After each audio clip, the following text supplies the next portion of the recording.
ABC of Housekeeping Front ABC of Housekeeping by Christine Terhune Herrick Harper & Brothers Publishers New York and London. Harper's ABC Series ABC of Housekeeping. By Christine Terhune Herrick ABC of Electricity. By William H. Meadowcroft ABC of Gardening. By Ebony Rexford ABC of Good Form. By N. Seymour 16mo, Cloth Harper & Brothers, New York. Copyright, 1915. By Harper & Brothers, printed in the United States of America, published May, 1915. Contents Chap. Page I. Choosing a Home 1-2. Furnishing the Home 13-3. The Table 26-4. Concerning Household Accounts 38v. The House in Order 56. Hygiene and Plumbing 63-7. The Home Without a Servant 75-8. In the Laundry 88-9.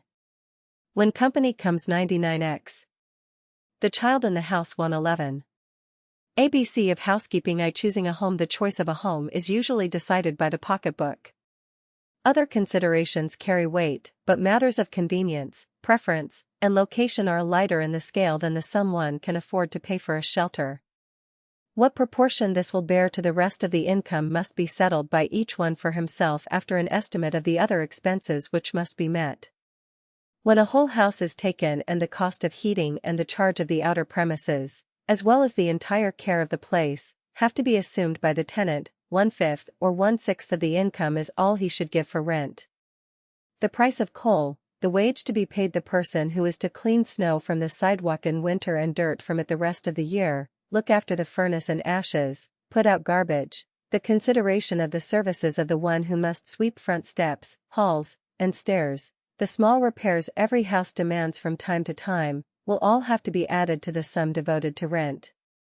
While the tenant and his wife may perform part or all of these duties, it is only reasonable that they should understand how much they are saving in actual cash, and comprehend that what they economize in this respect is the equivalent of what they would pay to the landlord were they to occupy an apartment in a flat building.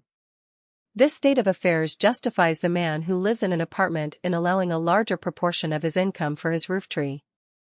The details to which I have referred just now are included in the price paid for a flat, to say nothing of the reduction of work when all the living is on one floor, when stairs do not exist for the housekeeper, and her responsibilities end at her own front door.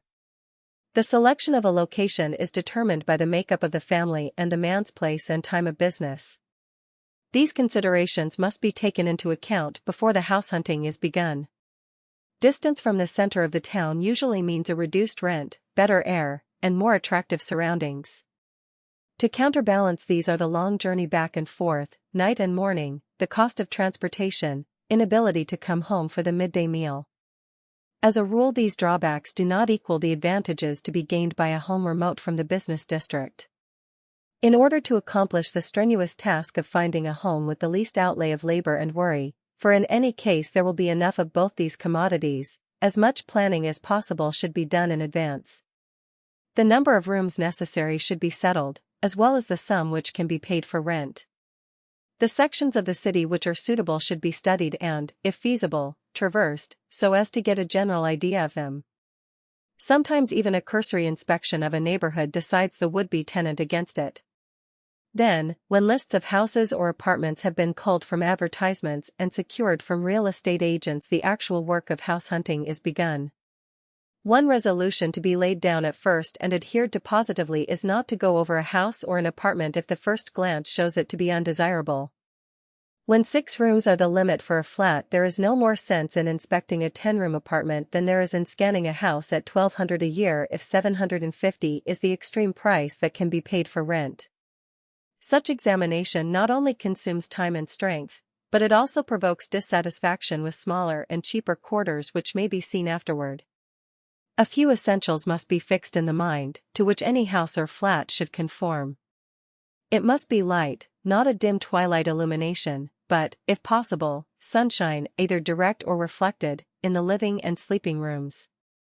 The kitchen must not be a dark corner, not only because such workplaces affect the health of those who occupy them, but also because of the additional charge there will be for gas or electricity burned by day as well as by night.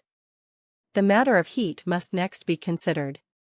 When a house is taken, the rent is usually higher if there is a first-class heating arrangement included. Old-fashioned appliances mean lower rent, but they also require increased work on the part of the tenant or servant and are often unsatisfactory in the amount of warmth they supply. A good furnace or steam heating plant may add to the actual sum of the rent, but it is generally cheaper in the long run. The quantity of coal burned by such a plant should be ascertained before concluding to take the house. All these questions are eliminated for the man who engages a steam-heated apartment, but he may change the place and keep the pain. The comfort of the entire winter depends upon a sufficient amount of heat, and radiators should be examined and a number of direct inquiries put so as to make sure that adequate warmth may be secured in bitter weather. The time when the heat is turned on and off should also be learned, since it is quite possible to shiver and suffer in September and May as well as at Christmas time. Plumbing is always to be investigated closely, whether in a house or an apartment. No amount of gilding and marble fittings can compensate for cheap plumbing and a poor supply of hot water. The dweller in a house is dependent upon his own kitchen fire for hot water, as a general thing, but in nearly all apartment houses the hot water is declared to be supplied from the cellar. Even in high-priced flats, hot water is not always ready, and queries as to this are to be voiced before the lease is signed. More than that, care must be taken to make sure that the plumbing is in perfect repair and is not likely to give way at inconvenient seasons. All these details are essential, and there are others little less important. The quantity of closet room, the pantries, the facilities for washing and drying clothes, the quiet of the house as assured or banished by the character of the neighbors and other tenants, the cleanliness of paint and paper, must all be looked after. No matter what inducements in the way of lowered rent are offered, it is always a mistake to go into a house which is not absolutely clean. This does not mean only that it should be swept and scoured before taking possession of it, but that paint and paper should be refreshed. The latter is not to be done by pasting fresh paper on over that which already covers the walls, as is the custom of many decorators, a custom connived at by landlords because of the saving of expense it implies. The incoming tenant must insist that the walls shall be scraped clean before the new paper is hung and that fresh paint shall be used wherever it is needed. It is hard enough to keep a house spotless in the best of circumstances, and when one enters a dwelling and establishes himself in the midst of the dirt of the departed tenants, the task is the most discouraging that can be undertaken. Moreover, vermin must be banished. This is an easy thing to say, but hardly a housekeeper of middle age can be found in the length and breadth of the country who has not had a struggle with the pest in some form or other. In one home it may have been cockroaches or water bugs, in another it may have been black or red ants, in many it has been that worst and most dreaded of plagues, bedbugs. Sporadic cases of any of these may be conquered without much difficulty, but when once the enemy is entrenched in the home it seems almost as if the only way to get rid of them finally is by burning the house down. On all considerations, therefore, the house hunter must make sure that vermin are not established in the new dwelling. If there is even a possibility of their presence, she must insist upon radical measures being taken before she will contemplate entering the house. When the pests have been there and have been driven out, it is still wise to take reasonable precautions against their return. No picture moldings should be tolerated in the bedrooms, since these make a lurking place for insects.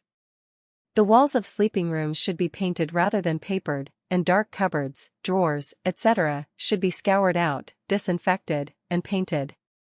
I have dwelt upon the need of such care in the bedrooms, but it is no less essential in the kitchen and pantries. While bedbugs occasionally get a foothold even here, the usual plague is the roach or croton bug. He is said to be inoffensive and he does not possess the deadly odor of the Cimex lectularius, but apart from the damage he undoubtedly does in nibbling table linen and the like, he is an exceedingly unpleasant housemate. He frequents uncovered garbage pails, bread and cake boxes which have been left open, wire safes with imperfectly closing doors, and the provision compartments of refrigerators, and it does not tend to improve the appetite to have him pop out of the cereal carton or run from under the cold roast.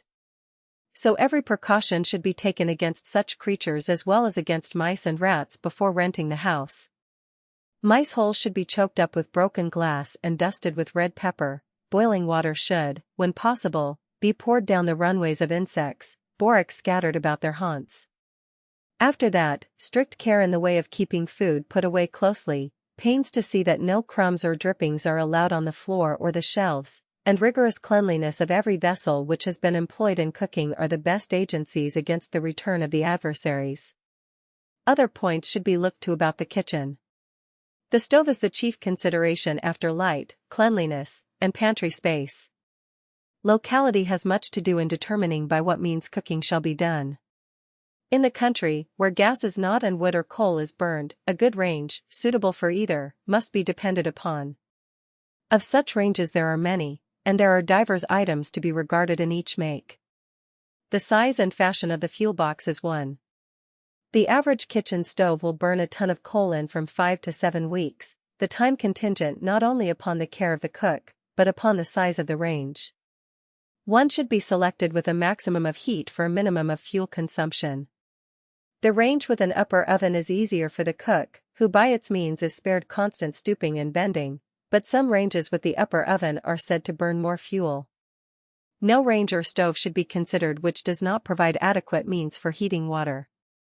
When there is running hot water in the house, a boiler is usually arranged at the side of the stove, but in the country, where the water must be drawn by a pump or from the well and put into the reservoir by the pailful, a large enough receptacle must be furnished to make it possible to have the supply for the day all poured in at once. In this way the man of the house may attend to this heavy duty in the morning or at night, so that no woman may have to strain her back by filling and lifting pails of water during the day. The coal or wood stove in the country may be supplemented by an oil or gasoline stove. Of these there is a good variety, each possessing its own special merits, but they are not to be considered in renting a house, since they are purchased by the tenant, not supplied by the landlord. In every large city, and in many small towns, cookery by gas has superseded coal and wood almost entirely.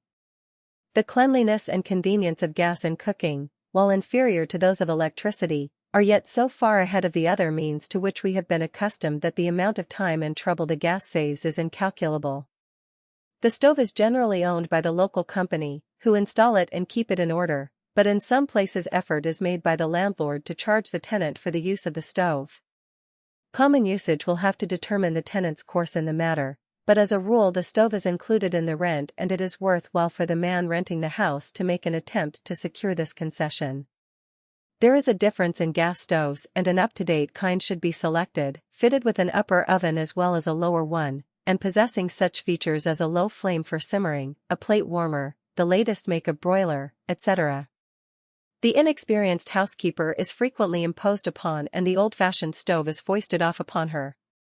This should be guarded against when the house is rented. The inside of the house has received principal attention in this consideration of the rented home. The outer surroundings usually compel a measure of thought and are obvious enough to force themselves upon even the uncritical observer. Yet there are a few points worth emphasizing. The character of the neighborhood in a country or a small town generally proclaims itself, and the details that must be noticed have to do with sanitary conditions, the presence or absence of such nuisances as unsavory factories or businesses, the vicinity of noisy occupations, the overclose proximity to public schools with the accompanying racket at certain hours of the day, etc. In the city the drawbacks may be less self-assertive but no less objectionable. Before renting a house in a street it is always wise to learn something of the people who occupy the adjoining dwellings, to make sure that there are no unpleasing features connected with the section and so ensure oneself against future annoyances. 2. Furnishing the home. The first details to be regarded in furnishing a house have to do with the woodwork and walls. Sometimes the landlord has settled these and the tenant has no choice. This is especially likely to be the case with the woodwork. If it is a cheap and unattractive variety of hardwood, so-called, or is painted in imitation of hardwood, it is difficult to induce the owner to change this. When he will consent to paint to please the tenant, selection should be made either of white or of a soft, neutral tint which will not conflict with any color of furniture. The painting which simulates the graining of a natural wood is distinctly bad and should never be tolerated except when it cannot be changed. The kitchen should be painted throughout, walls as well as woodwork, and in some good light color, such as buff. This will give the room a bright, cheery look, and the steam which accumulates on the walls of a kitchen can be scrubbed off the paint as it cannot be from a calcimined or papered wall. In choosing papers, the tenant should bear in mind that they will have to be lived with for a long time, and should pick out such as can stand familiar association without becoming objectionable. Striking patterns and assertive hues should be avoided. When 2 or 3 rooms open into one another, it is well to have them papered alike and thus avoid the patchy effect produced by several small rooms all with different wall coverings. In this day, cheap papers which are also pretty and artistic can easily be found, and it is worthwhile to bestow a good deal of time and thought upon their choice. If possible, all painting and papering should be done and the workman out of the house before the tenant moves in. This plan permits the rooms to be cleaned and saves double toil to the housekeeper. The furniture of the house does not always lie within the tenant's power of selection. Few are the homes which are freshly furnished throughout by a young couple. Almost invariably there are leftovers and hand-downs which are presented to the newly married pair, and they are fortunate indeed if such relics are desirable and not discarded pieces which no one else wants. When even a portion of the furniture is to be bought, it should not be purchased at random. Sets of any sort are best avoided. For the parlor of a modest establishment, wicker and willow articles are far better than the conspicuous styles which attain a sudden popularity and then become old-fashioned and out of date. Comfort should be considered in every item chosen and nothing taken merely because it looks well or is reasonable in price. While sets are deprecated, a room need not look like a Harlequin collection. A certain uniformity of style and coloring is to be studied, that the apartment may produce a harmonious effect. Odd pieces, such as a deep armchair, a fancy tea table, an attractive set of bookshelves, are entirely suitable and will not strike an incongruous note in the general surroundings. Bare floors are more used now than carpets, and rugs may make islands of safety here and there on the smooth surface. When fine antique rugs have not been given and cannot be bought, the best choice is from among the many good varieties of inoffensive native rugs. Or a rug may be made of a quiet-toned carpet, the breadth sewed together to form a square of the size desired, and surrounded with a border to match. Good druggettes or art squares may be found for the dining room, matting or bare floors and rugs will serve for the bedrooms, and hall and stairs are to be covered with the runners which come for these purposes or with a neat stair carpet in quiet colors and pattern. The dining room furniture demands a good deal of deliberation. It is a mistake to buy it in too great a hurry and so to be laden down with something one does not really want. The table and sideboard are usually purchased for a lifetime, and it is better to put up with makeshifts for a while on the chance of finding something really good and satisfactory than to buy in a hurry and repent at leisure. The wood of the dining room furniture is not so much a matter of choice in many cases as of necessity. One must buy what one can. Every one cannot have mahogany or Circassian walnut, and it is a comfort that so many of the less costly woods are made up into excellent designs. It is much better to buy a good article of a low-priced material than a cheap variety of the more expensive woods. Oak, ash, cherry, birch, gumwood and other native growths may be found in pieces of excellent lines which will satisfy even an artistic eye. When there is money enough to get all that is wanted for the dining room, a serving table and a china closet of some kind may be added to the sideboard, dining table, and chairs that rank as essentials. The requirements of the kitchen will receive more detailed consideration later on. Among the must-haves are the range, to which reference has already been made, a good kitchen table, supplied either with a zinc top or with a shelf to draw out and use as a breadboard, a refrigerator, a wire meat safe, liberal pantry room, shelf room, and, if possible, a kitchen cabinet. When the bedrooms are to be furnished, the same simplicity must be followed which is recommended for the other apartments. The less furniture the bedroom contains the better, from a sanitary point of view. The biblical inventory of a bed and a table, a stool and a candlestick, had much to commend it. The bedstead should be of iron or iron and brass, the dresser, table, etc., of white enamel or some light-colored wood. The heavy pieces our grandparents took for granted are fortunately out of vogue in a modest household. A box couch may be included in the furnishing of the room, or what is known as a utility box for holding shirtwaists and the like, and it is to be hoped there is either abundant closet room or an extra wardrobe or clothes press. Such are the large and important furnishings of the house. These may be reduced or increased, simplified or elaborated, in accordance with the preference and powers of the owners of the dwelling. Other articles, hardly less essential, have to be considered. Take the question of draperies, for instance. Within the past few years the fashion has grown of having 2 and sometimes 3 pairs of curtains for each window, inner hangings of lace or some similar fabric, outer draperies of rich and heavy goods, and frequently these will be supplemented by sash curtains close against the pane, to say nothing of 1 or 2 shades to the window.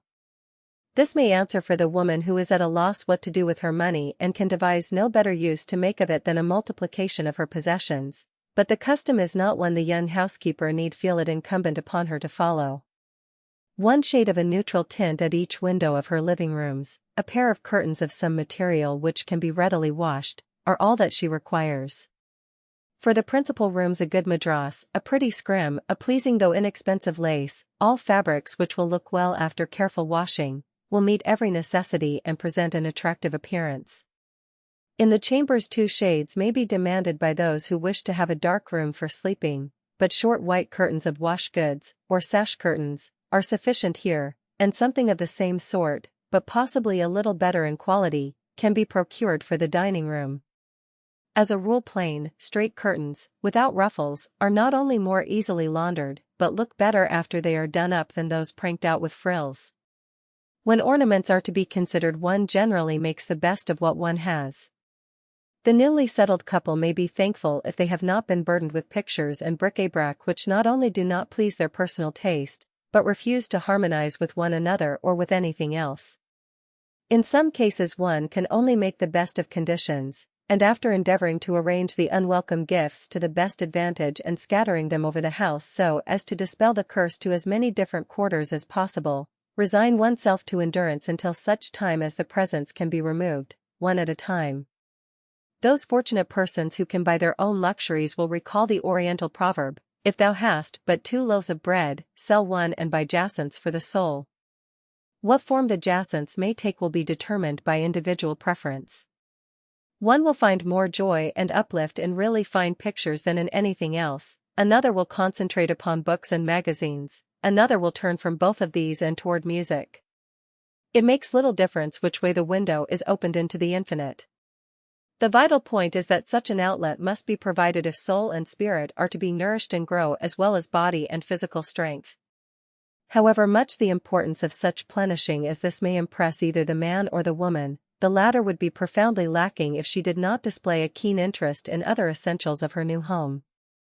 The pictures, the books, the other arts, may rejoice and help her, but she would be wanting in femininity if she failed to select her table and bed linen with almost as much thought as she would expend upon her jacinths.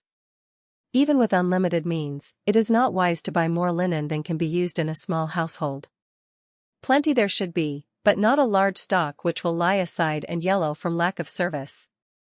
3 or 4 dinner cloths, each with its accompaniment of a dozen napkins, will be ample for her average needs, especially if she uses a centerpiece and doilies on the bare table for breakfast and lunch. In her purchasing she should avoid the fringed articles, these wear badly and are difficult to do up well. Fruit plate doilies to place under finger bowls, fish cloths, centerpieces, tray cloths, sideboard and dresser covers, tea and carving cloths, and other ornamental as well as useful linens will probably be given to her by relatives or friends, or she may pick them up from time to time as she has need for them or the chance to purchase them advantageously. As her tablecloths and larger pieces begin to wear out she can usually cut from them squares which will serve to lay under hot baked potatoes in the dish, to wrap about rolls or other hot bread, to use for fish cloths. A dozen each of dish and china towels she should have, and the same number of heavier towels for kitchen use, as well as 3 roller towels. But the napery in this line she should keep under her own hand, if she has hired service in her kitchen and pantry, and give the towels out a few at a time in order to save her linen as well as to inculcate habits of care. When bed linen is to be considered, the housekeeper should follow the same line as that she has laid down in her purchase of table linen. The ornamental may be selected as suits her fancy, but there are certain must-haves in the plainer articles. 6 pairs of cotton sheets are none too many, and pillow slips to go with them. If she and her family cherish a weakness for linen pillow slips, some of these may be provided in place of so many pairs of the cotton cases. For 3 beds 3 or 4 spreads should be procured, so as to allow of change, and these spreads should be of the kind which wash easily and look well afterward. Mattress covers are also essential, as are blankets and extra coverings. Silk or lace counterpanes cannot be reckoned among must-haves, any more than can like dressings for the bureau, but may be supplied at will. At least 2 or 3 dozen fine towels must be included in the list of essentials, half a dozen good firm bath towels, and washcloths at discretion, as well as a dozen heavier towels for the use of domestics. Guest towels, bath sheets, bath mats, and the like are luxuries which may be accumulated after the necessities are attained. When the housekeeper is filling out her list of household linens and cottons, she must not overlook dusters, floor cloths, mop cloths, dishcloths, or mops, I hope she uses the latter, and other similar requirements. In this advanced day there are new articles in this line which present themselves constantly and which the housekeeper must decide for herself to be luxuries or necessities. For supplying the china closet a fixed rule is almost impossible. The best plan is for the housekeeper to make out for herself what her family will need and then to consult an intelligent clerk in a good china shop. Sometimes it is cheaper to buy a whole set of china than to select from open stock the pieces that are absolutely required. Soup, dinner, dessert plates, plates for lunch and for breakfast, for afternoon tea, for salad, for entrees, service plates, meat and vegetable dishes in china or silver, can all be purchased in a charming variety and at a reasonable price. The same is true of glassware.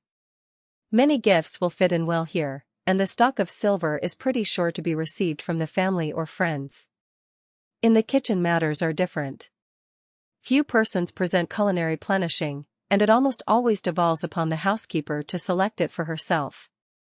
While she may have developed needs in certain explicit directions, there are a few rules which can be laid down for her general guidance, certain articles which it is safe to declare essentials.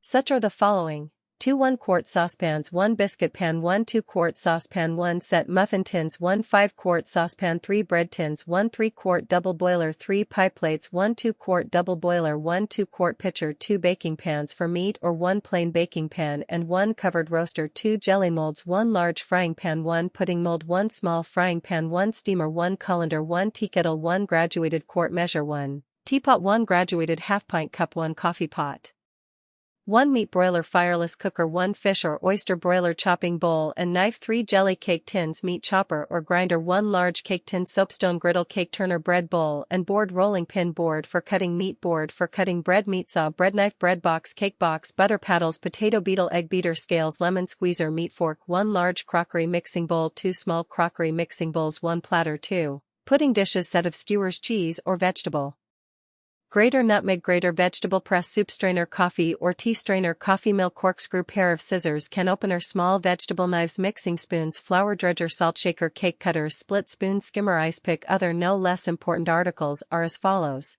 2 dish pans, a garbage pail with cover, sink brush, soap shaker, wire dishcloth, oil can, brooms, dust pans, whisk brooms, carpet sweeper, etc. 3. The table. The judicious purchase and use of food is the chief economical possibility of housekeeping. The rent is an incompressible item. Every month that immutable charge presents itself. It cannot be cut down. The only way to reduce it is by changing the dwelling. Fuel may be used with a discretion which lessens outlay, but in cold weather the house must be kept comfortable, even though the coal bills mount high. When certain repairs are due, they have to be made or the rooms become unbearably shabby. Only in the domain of food is it feasible to apply a wise judgment in buying, a cultivated skill in cooking which induces cheap selections to be as savory in taste, as nutritious in qualities, as those which cost far more. Such ability in marketing and preparation does not come by nature. It must be studied and worked for, but it is worth the effort. At the first glimpse nothing seems simpler than for the young housekeeper to sally forth to a good market, make her selections, order them cut off and sent home, and pay for them, or have them charged.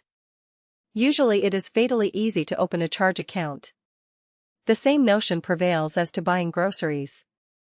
If a good shop is chosen, there is apparently no trouble about the transaction.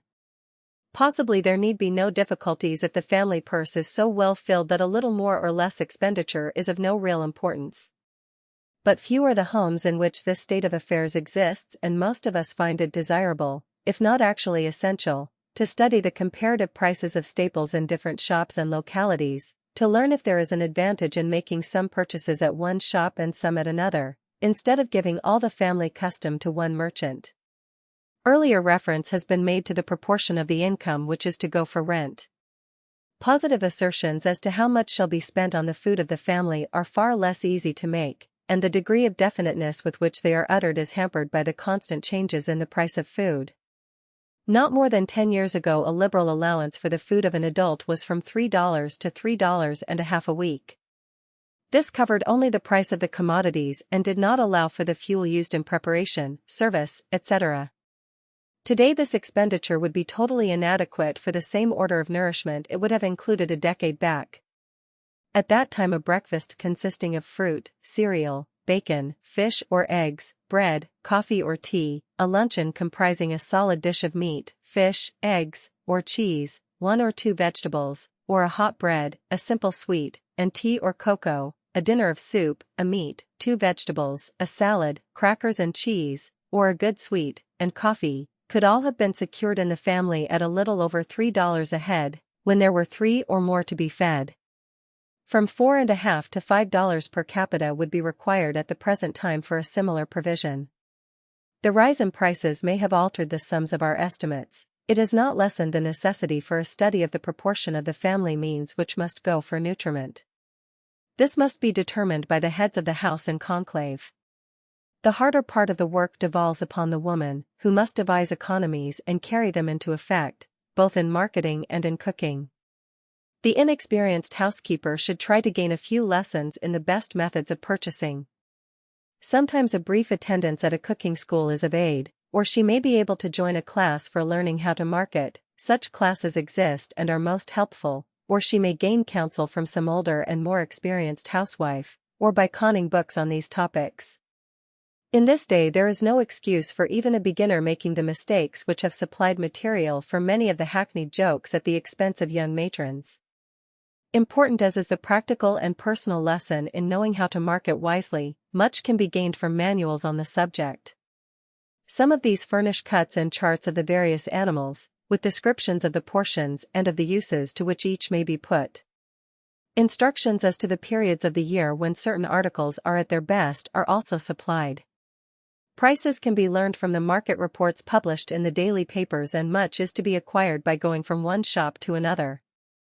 After a little the housekeeper will become acquainted with the appearance of meat and be able to judge for herself if it looks fresh and good. She can likewise observe how the shops are kept and in which certain obvious sanitary arrangements are complied with. She will not need much tuition to inform her that she should turn aside from shops where the food is not guarded from flies and dust, where strict cleanliness does not prevail in the salesman and the appurtenances, and the objects on sale are not handled with proper care. A few points it may be well to emphasize for the benefit of the beginner. The fat of meat should be white and clean, the lean a clear red, the joints of poultry must break easily and the skin look smooth and healthful. When a fowl is yellow, bony, and hairy it is bound to be old and tough. The gills of fish should be fresh and the eyes bright. I cannot speak too strongly against the growing habit of marketing by telephone. Not only is the housekeeper who follows this custom at the mercy of her marketman, who can put off on her any cut which has been rejected by the wiser housewives who have come in person to do their trading, he is subjected to the pleasing temptation to cut off more than she has ordered or charge her for a heavier piece than he sends home. The woman who goes to market gains other advantages beyond those of seeing for herself the appearance and the size of the piece she orders and has cut off while she stands by and superintends the process. She also has offered to her chances for bargains she would never get if she marketed by telephone. Often there will be a change in the market or in the weather that will bring down the cost of articles which are usually high-priced, and the woman who does her own marketing is the one to benefit by this as well as by suggestions which introduce variety into her bill of fare. This same variety is to be studied by the sensible housekeeper, not only on account of the gratification it gives her to set a pleasing provision before her family, but also because of the genuine good that is gained by avoiding a monotony which fails to encourage the appetite. Moreover, saving is aided by this diversity, since cheap dishes can be slipped into the commissary without awakening the suspicions of the eaters that economy is being practiced at their expense. Among the rational details to be observed in buying meat is that of insisting that all trimmings shall be sent home. When a roast of beef or a breast of lamb or a shoulder of mutton or veal is boned and rolled, the bones should never be left at the market for the butcher to sell over again, but sent with the meat that they may be used as a foundation for soup or gravy stock. The giblets and feet of poultry should also be demanded. When chops are Frenched or a steak cut into seamliness, none of the scraps should be considered unworthy of saving. All have their place in the stockpot or as stew meat. Too large a piece of meat should not be bought by the woman with a small family. Meat merchants have a way of discouraging the purchase of the smaller roasts on the plea that they dry out in cooking. If they do, it is because the work is not properly done. It is quite possible to make a small roast toothsome and tender instead of dry and hard if the housekeeper will cook it in the right way and with due care. Steak and chops, the frequent resource of the woman with a small family, are expensive luxuries. She is wise if she learns how to cook the cheaper cuts in a sufficiently attractive fashion to make her family contented with these instead of leaving them longing for the higher-priced portions. A run upon any one kind of food should be avoided as much as having fixed days for specific viands. Fish on Friday one may take as a matter of course, but there is no real reason why one should have roast beef every Sunday or a boiled dinner on Saturday night. I know it is the plaint of the majority of housewives that it is most difficult to secure variety in the meat dishes, but this trouble should not exist in a family where practically all sorts of meat can be eaten. In one household such as I know, where veal and pork are both taboo, and fish can be eaten by only one person, the choice is narrowed down a good deal. Even then, however, with a knowledge of how to prepare savory stews, minces, hashes, scallops, croquettes, fritters, meat pies, stuffed peppers, tomatoes and peppers with a meat filling, as well as roast, boiled, broiled, braised, and fried meat dishes, there should be no wail over the trials of the housekeeper in changing her menus frequently. No time can be considered wasted which is bestowed on the study of how to cook cheap meat well. Always it should be recollected that many of the so-called cheap cuts really contain a greater amount of nutriment than the choicer selections. As I have said on various occasions, the housekeeper must be prepared to pay a price for excellence of food, and if she cannot pay this in hard cash she must supply the equivalent in careful cookery and wise seasoning. A knowledge of the uses of curry powder, anchovy, and other condiments in changing and modifying the tastes of familiar foods, a willingness to give the time to slow and long cooking which will bring out the best flavor of the meat, an acquaintance with the manifold ways in which leftovers of food can be utilized in pleasing combinations, are among the branches which a housekeeper of small means finds well worth her study. Reference has been made to the help a fireless cooker is to the woman who keeps house well. It is a saving of time, fuel, labor, and food values. By its assistance the housekeeper can prepare her meal hours ahead of time and go about other pursuits in the calm certainty that when she is ready for her dinner it will be ready for her, and as good as if she had simmered over the kitchen fire all the afternoon, using up her fuel and herself. There are several varieties of these cookers, all of them on practically the same plan, and it will pay a woman to look about her to find which kind suits her best. For soups, stews, cereals, they are unequaled, as for making jams, preserves, or anything else which demands a long period of deliberate cooking. Special attention has been given to the purchase of meat, but there is almost equal judgment to be shown in buying groceries. Here there is a chance for the inexperienced marketer to be imposed upon. Certain fixed principles she should follow. The first of these is that it is, as a rule, unwise to buy in bulk. That is, there is little gained in a small family by laying in large supplies at a time. A barrel of flour is likely to be musty and weevily before it can be used, corn meal in large quantities develops vermin, so do cereals purchased by a number of packages or pounds at a time. Care should be taken to select an honest grocer or to know enough of prices not to be overcharged, and then to order supplies as they are needed. Buying in bulk means more than this, it also refers to getting the loose crackers, cereals, and the like, instead of those enclosed in cartons. The latter is always the better plan, and care should be taken to select a good variety that is put up by manufacturers whose names are a guarantee of the excellence of the products.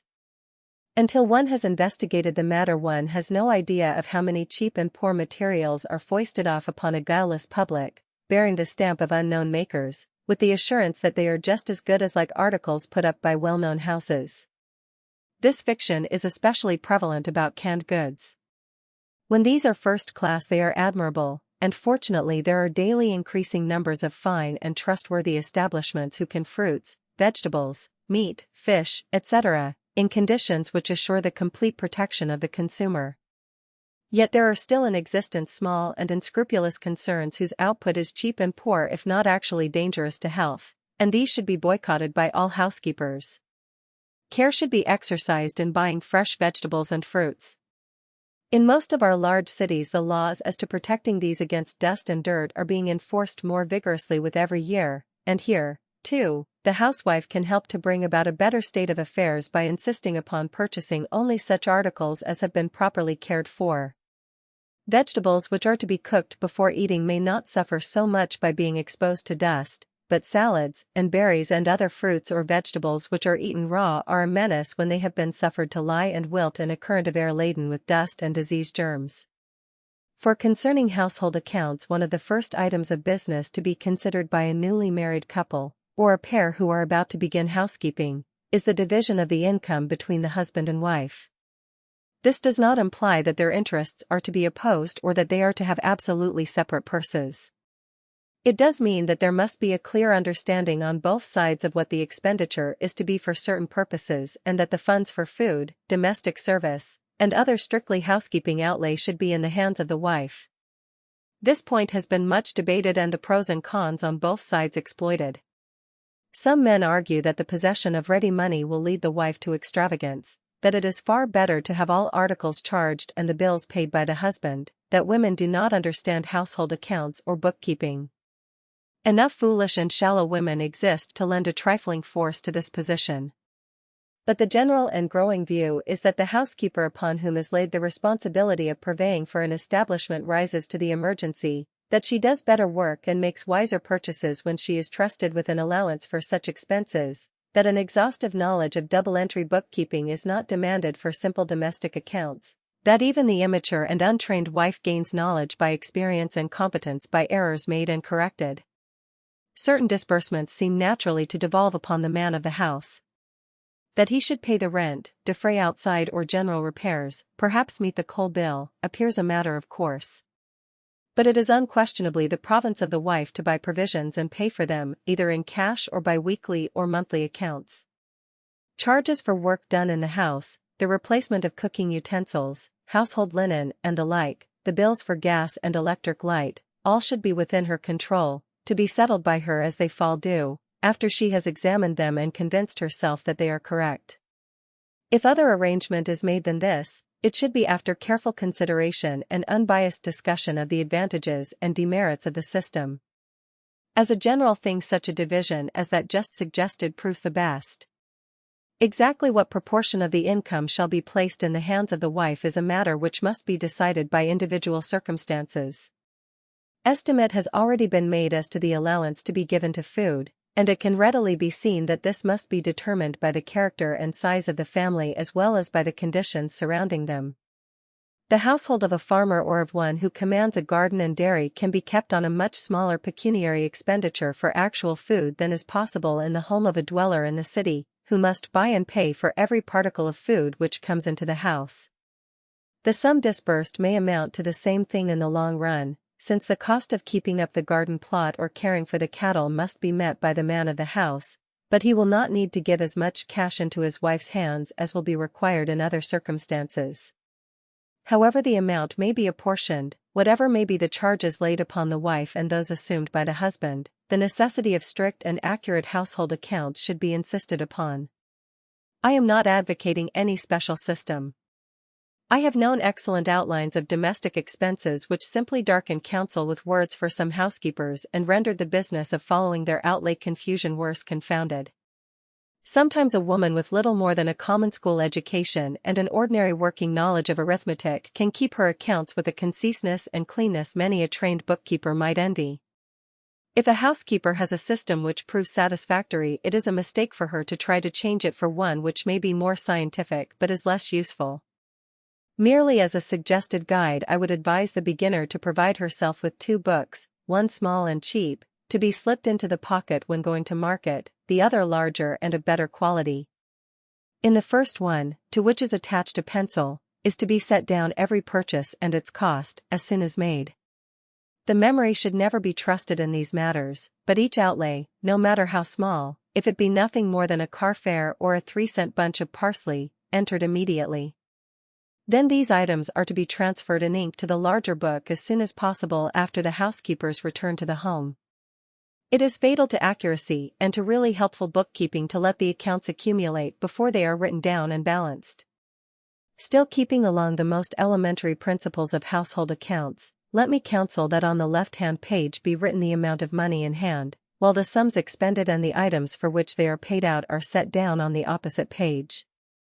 The 2 pages may be balanced each day or as the bottom of each page is reached, as best suits the housekeeper. The one immutable rule is that the sum which the written balance shows ought to be in her purse should absolutely be there.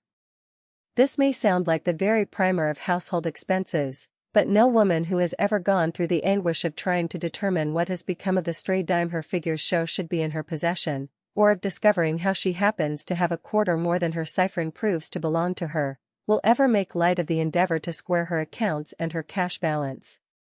Such struggles are avoided by the consistent practice of noting down each payment as soon as made. Possibly the most important decision the young housekeeper has to make in beginning her domestic bookkeeping is how she shall pay for her purchases. Shall it be cash or credit? And if the latter, how often shall bills be paid? From the standpoint of wise economy, it is safe to state that the strictly cash habit is probably the most economical method to follow. The old saying of pay as you go, and if you can't pay don't go, is put into practical effect. Foolish as it may be, the fact remains that we all feel a certain reluctance to part with actual cash which lays a detaining grasp upon us when we might be tempted to plunge if the charge were not to be presented until the end of the week or month. The housekeeper thinks more than once before she buys the more expensive cut of meat, the higher-priced fruits or vegetables than her purse shows she ought to purchase. And there is undoubtedly a comfort beyond words in the knowledge that no vexing bills are coming in after the food has been consumed and forgotten. When feasible, there are countless advantages in paying cash for everything which is brought into the house and leaving to credit only such items as cannot well be met except periodically, such as fuel, light, wages, and in some cases milk and ice. On the other hand, the charge system has something to its account. It is much more convenient, in the first place. When one is in a hurry to finish her marketing and get on to something else, the nuisance of having to wait for change is vexatious.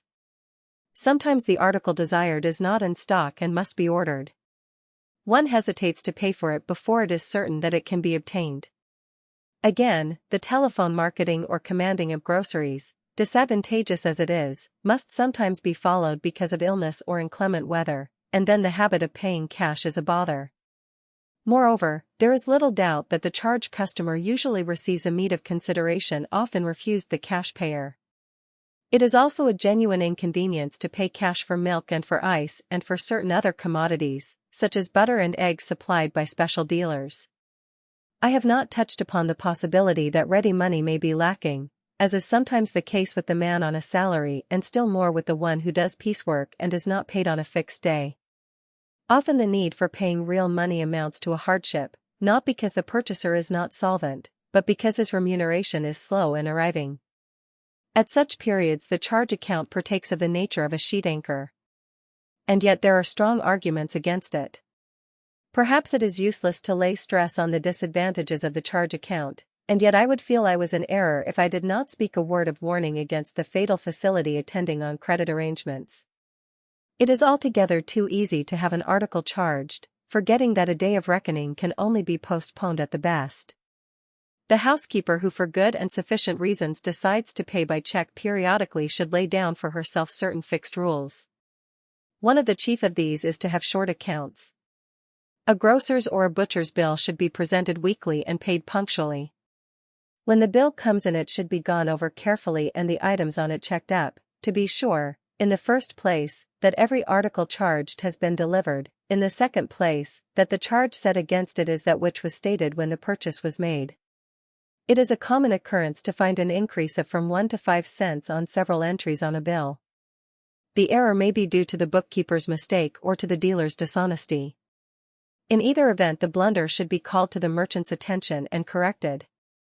He will respect the housekeeper nonetheless because he learns she is on the alert for possible discrepancies. Another principle to be followed is that the marketer should not be led into making foolish or extravagant purchases because they are to be charged. In the majority of cases, it is a mistake for the small housekeeper to buy in quantity, since the cash saved by the transaction is offset by the waste of the material, either by spoiling or because of extravagant use. Yet when the purchase can be charged, it is easy to yield to the temptation toward what seems at the first glance like an economy. Again, the possession of the charge account should not be permitted to lead the housekeeper into the habit of vicarious marketing, either by telephone or by messenger or by ordering through an employee of the concern she patronizes. Other mistakes may also be made, but these are probably the most frequent and those into which the woman who is not on her guard against pitfalls in the domestic path is likely to slip. I have said that it is not feasible to state here a fixed sum to which the housekeeper must limit her outlay for food. Her best plan for arriving at an approximate estimate is by a process of averages. A single day or even a single week cannot furnish a standard any more than can a single meal. The wisest method is by the aid of strict system to keep track of her expenditures and then study how the economy of one time offsets the liberality of another. To illustrate, when the holiday season is at hand, expenses are bound to increase. The cost of the Thanksgiving or the Christmas turkey and pies cannot be appreciably reduced. But it is possible to make a science of economical purchasing and catering, this, too, without stinting the family or feeding them poorly, so that the burden of high-priced food may not hopelessly swamp the income. A like principle may be followed on other occasions. If company must be entertained, if a family feast must be observed, prudent marketing and skillful cookery may delude the household into an ignorance of the fact that money is being saved to carry the housekeeper over the time of increased bills.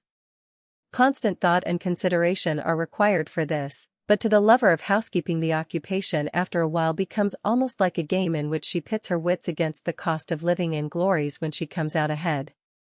Here is an enterprise in which the habit of going to market for oneself and the custom of keeping strict account of disbursements both help the worker. She can pick up at a bargain a cut of meat, a selection of fish, a choice of vegetables or of fruit, or an occasion in canned goods which will at once bring down her average and permit her to lay aside a little toward the next heavy pull upon her purse. This is especially likely to be the case in the period of preserving, pickling, and similar pursuits, when often a happy find in fruit will help to lighten the unavoidable weight of conserving of any sort. The wise student of housekeeping need not let her family recognize the alternation of a feast and a fast at the table. When they eat a larded lamb's liver, they will not suspect an economy. When they rejoice in filleted sole, they will have no idea that the cheapness of flounders is responsible for their treat, any more than they guess that a delectable trifle which redeems a rather simple dinner is made from the remains of stale cake, the leftovers of a couple of jars of jam, and a simple custard. Some of the so-called economies do not economize. A bread pudding which requires eggs, milk, sugar, butter, and raisins to the value of 15 or 20 cents to use up 3 cents worth of stale bread can by no stretch of the imagination be regarded as a saving. Better make toast of the bread, save it for stuffing, or dry it and keep it for crumbs to serve in frying. But there are genuine economies galore, and the woman who makes a science of them will lay up for herself a series of agreeable sensations when she balances her housekeeping accounts at the end of the month. The house in order. Putting the house in order is one thing. Keeping it in order is quite another. Once upon a time there was a theory that every house, no matter how well kept, how frequently swept and scrubbed, must be torn up by the roots twice a year, for the spring and fall cleaning. At those dreadful periods mere men fled from before the devastating broom and scrubbing brush wielded by the woman of the family. Even when they stole home in the evening to the slim meal which was all the worn-out housekeeper could provide, the halls and stairs were likely to be blocked by pails of suds, by furniture or rolls of carpet en route. To the aged survivors of that epoch the phrase house-cleaning time is still enough to provoke a shudder. I have heard the assertion made that it lasted at least 6 weeks, although all seem to be agreed that the spring visitation was more severe than that of the autumn. Even in this day and generation there are found certain authorities to declare that a house cannot be kept so clean that it does not once and so often require a thorough going over. In a way there is an element of truth in their claim. In every home there are nooks and corners not in constant use, and therefore not regularly cleaned, store closets, trunk rooms, cupboards, or drawers reserved for extra bedding, clothing, furnishings, into whose closed confines dust mysteriously seeps, wherein moth and other vermin make their breeding places. At least once a year, and better, twice in a 12-month, these glory holes should be emptied, the contents looked over, beaten or dusted, the floors, walls, shelves, etc., wiped off carefully. This is the time to give away or throw away treasured possessions no longer of use to their owners and which may be of service elsewhere, to rearrange such articles as escape banishment, to put aside for the next season the summer or winter clothing, hangings, and the like which are not needed at the moment. So long as dirt and dust continue to exist and to work themselves into the most jealously guarded precincts, so long must the housekeeper bestow at least a semi-annual inspection on her reserves and their quarters. She fails signally to understand her business, however, if she permits an accumulation of dirt with the comforting conviction that it will all be removed in the spring and fall clearance. More and more we understand the importance of purity to health, and with this comprehension we have grown to perceive that the best method of retaining high cleanliness is by never allowing the dirt to get the better of us. A little brushing and sweeping and cleaning here and there as it is needed, a more attentive treatment once a week, will keep the house clean without making the labor a burden. The system which should be the housekeeper's most valued ally in the effort after efficiency comes into play here. By the time she is fairly settled in her new home she should have evolved a routine which, so far from being an irksome groove, will be rather a track on which the domestic wheels revolve without undue friction and the consequent wear and tear. Take into consideration first the round of the day as it has to do with keeping the house in order. When the maid or the housekeeper herself comes down in the morning to start the breakfast, either by making a fire with wood or coal, or by lighting the oil or gas flame, or turning the key that sets the electric current to work, she should open the windows to let in fresh air and the light which reveals the dusty or the untidy corners.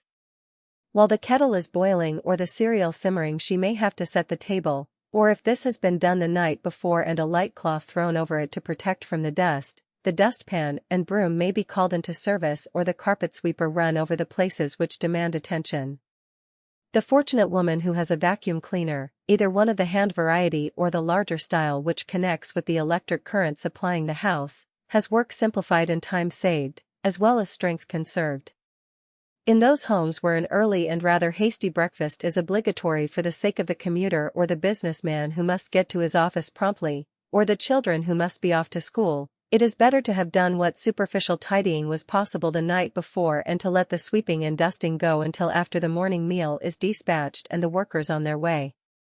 If a system is followed which obliges the readers of books and newspapers to put them in their place before going to bed, which insists that toys, tools, and clothing shall not be left lying about for someone besides the scatterers to put away the next morning, there need be no confusion encompassing the breakfast table. A few moments should have been snatched for dusting the more conspicuous portions of the dining room furniture, and distress of digestion should never be induced by the presence of dirt or disorder in the surroundings. When the housekeeper has the home to herself, has disposed of the details of dishwashing, bed-making, etc., has planned for her meals and made out the list for her marketing, she should turn her attention to the removal of the matter out of place, as dirt has been gracefully termed. The living room will probably require her first efforts after she has reduced the dining room to the proper condition of shining tidiness. I have referred to the vacuum cleaner. I wish I could put one into the hands of every housekeeper. Several kinds are on the market and I carry no brief for any special make, but I know there is more than one good variety. The woman of slender means can use one of the hand machines, which, while perhaps more tiresome to work than the cleaner run by electricity, will yet make much less call upon the strength than the ordinary broom and do the work much more effectively. Not the least of the advantages of the vacuum cleaner is a merit it possesses in common with the ordinary carpet sweeper, that it does not scatter dust as well as gather it up. More than this, the vacuum cleaner enables the worker to remove the dust from draperies without taking them down, to clean walls by a less arduous means than going over them with a cloth-wrapped brush or broom. Decidedly, one of the best investments a housekeeper can make is a good vacuum cleaner, and she will find that it soon pays for itself in the amount of time and toil it saves. The work it takes a woman hours to accomplish is done by the vacuum cleaner in a fraction of the time she would bestow on cleansing by the old methods, and more than one housekeeper has found that she saved the wages of an extra helper by the purchase of a vacuum cleaner that she could handle herself. When such a cleaner is out of the question, a substitute for minor work in this line is a carpet sweeper. True, it cannot go into corners and its accomplishment must be supplemented by a dustpan and broom, but even so, it saves much stooping and struggle to the housekeeper. A trustworthy variety should be selected, it should be emptied regularly and kept in perfect working order. With this there should be provided what is known as a dustless mop. There are several makes of these, to use on the bare floors after the rugs have been treated by the sweeper. As a matter of course everything of this sort, as well as the use of a broom which raises dust, should be concluded before the housekeeper attacks the furniture with the brush for the upholstered pieces, a flannelette or cheesecloth duster for the hardwood, or one of the so-called oiled dusters. Of these, too, a good choice is offered at house furnishing establishments. While the cleaning goes on, the windows should be open, but not in such a way as to blow the dust, and the doors into the other part of the house should be kept closed. The old method, still practiced by untrained maids or by housekeepers whose zeal is in excess of their knowledge, of cleaning 2 or 3 rooms at once and driving the dust from one room to another should be entirely out of date in these sanitary days. The same sort of surface cleaning should be followed throughout the house, in halls and chambers, as well as in the downstairs rooms. Even in the tiddiest household dust is likely to gather from day to day, and if neglected 24 hours its presence is unpleasantly conspicuous. This superficial care answers excellently for part of the time, but it is not sufficient without a more thorough attack at least once a week. The housekeeper need not follow the modes of her mother and grandmother and have the whole house swept from top to bottom on one day of the week, unless she finds, after study of ways and means, that this simplifies living for her. A better plan is to have 1 room or 2 done a day, so that the labor is lightened by being spread out through the week. The same method should be followed in each room that is to be cleaned. The smaller ornaments should be wiped and laid away, either in the bureau drawer or on some large piece of furniture which cannot be moved but may have its surface and the objects put on it covered with a sweeping sheet. Lighter articles, such as chairs and small tables, should be dusted and then carried from the room. The postponement of the dusting until they are brought back after the room has been swept means a fresh scattering of the dust about the clean chamber. Sweeping sheets, made of cotton cloth bound with red, that they may not be confused with the regulation bed linen, should be at hand to lay over such large pieces as cannot be removed. The sweeping should be done from the sides of the room toward the center, recollecting always to have at least 1 window opened and all doors closed.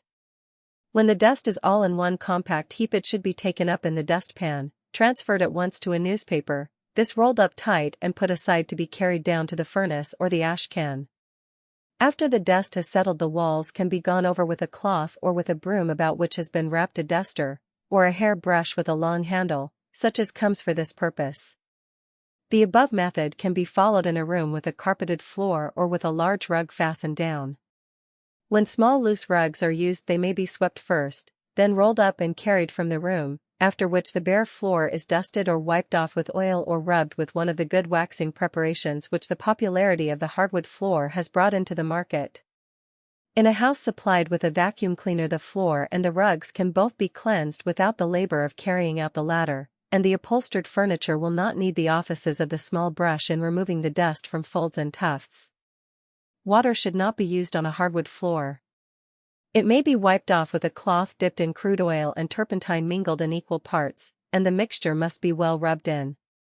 In default of this, kerosene may be employed, observing moderation in the quantity of the oil applied. Too much of any kind of dressing makes an unpleasant odor which lingers persistently. It may be said, by the way, that when oilcloth is washed, the cloth should be wrung out nearly dry. If the water gets under the oilcloth, this will rot. When windows are to be washed, the dust and dirt from the frames should be removed before the glass is touched.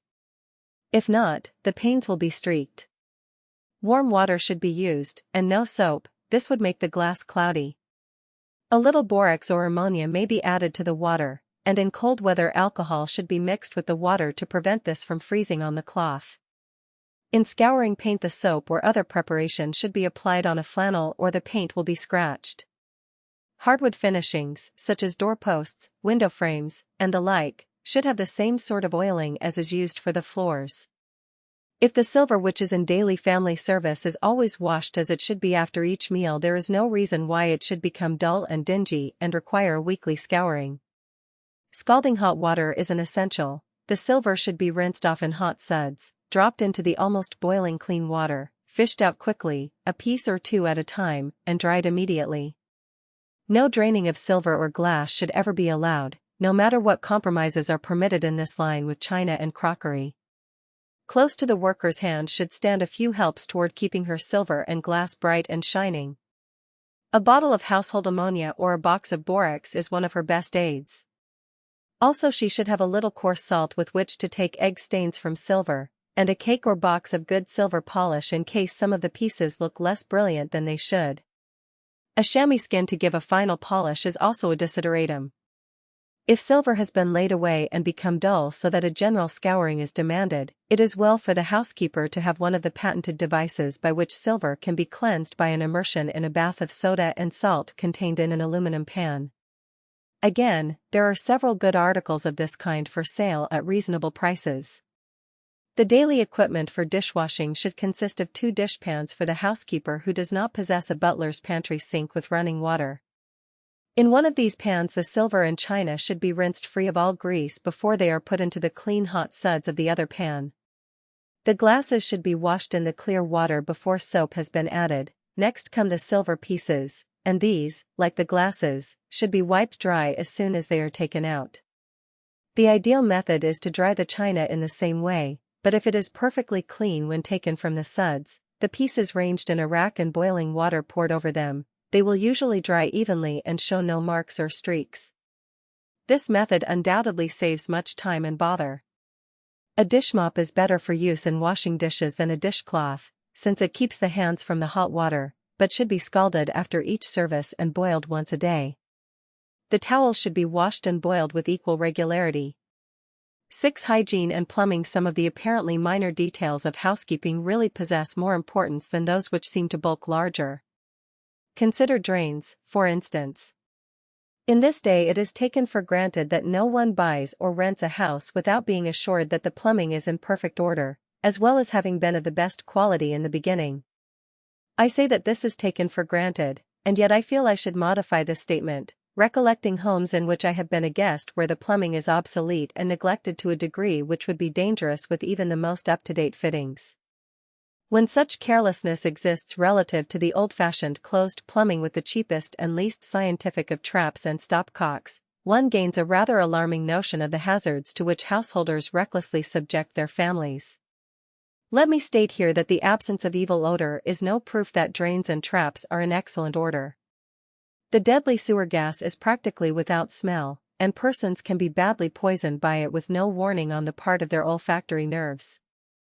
There are tests which will demonstrate the presence of noxious vapors, but these must be made by sanitary engineers or specialists in this line.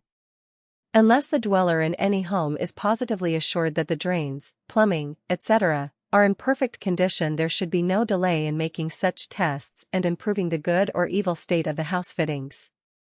This is not sufficient, however.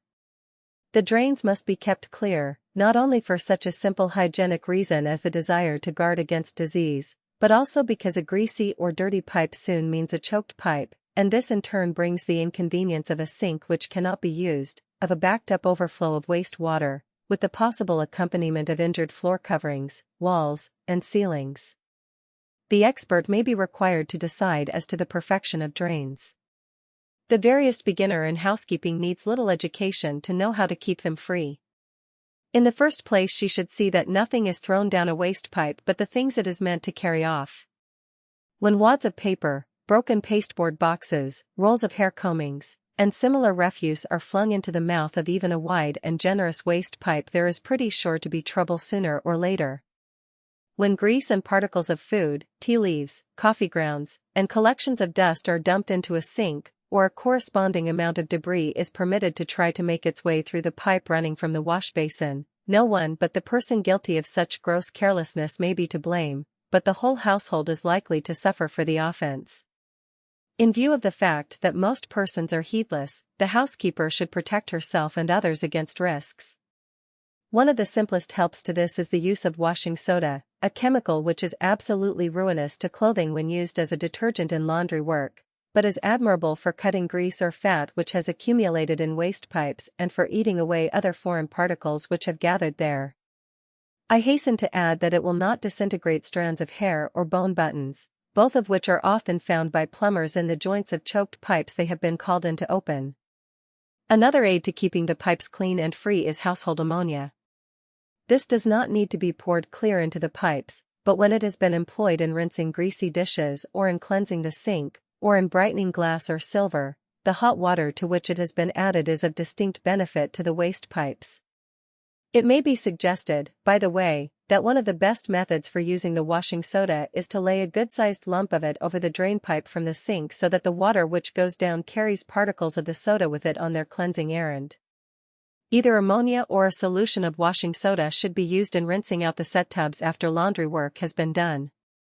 When one thinks of the human waste from the skin which adheres to the clothing and is washed off from it in these tubs, there is a degree of foulness in the notion of letting the tubs pass with no more cleansing than the rinsing they get from the second or third water through which the clothes are passed.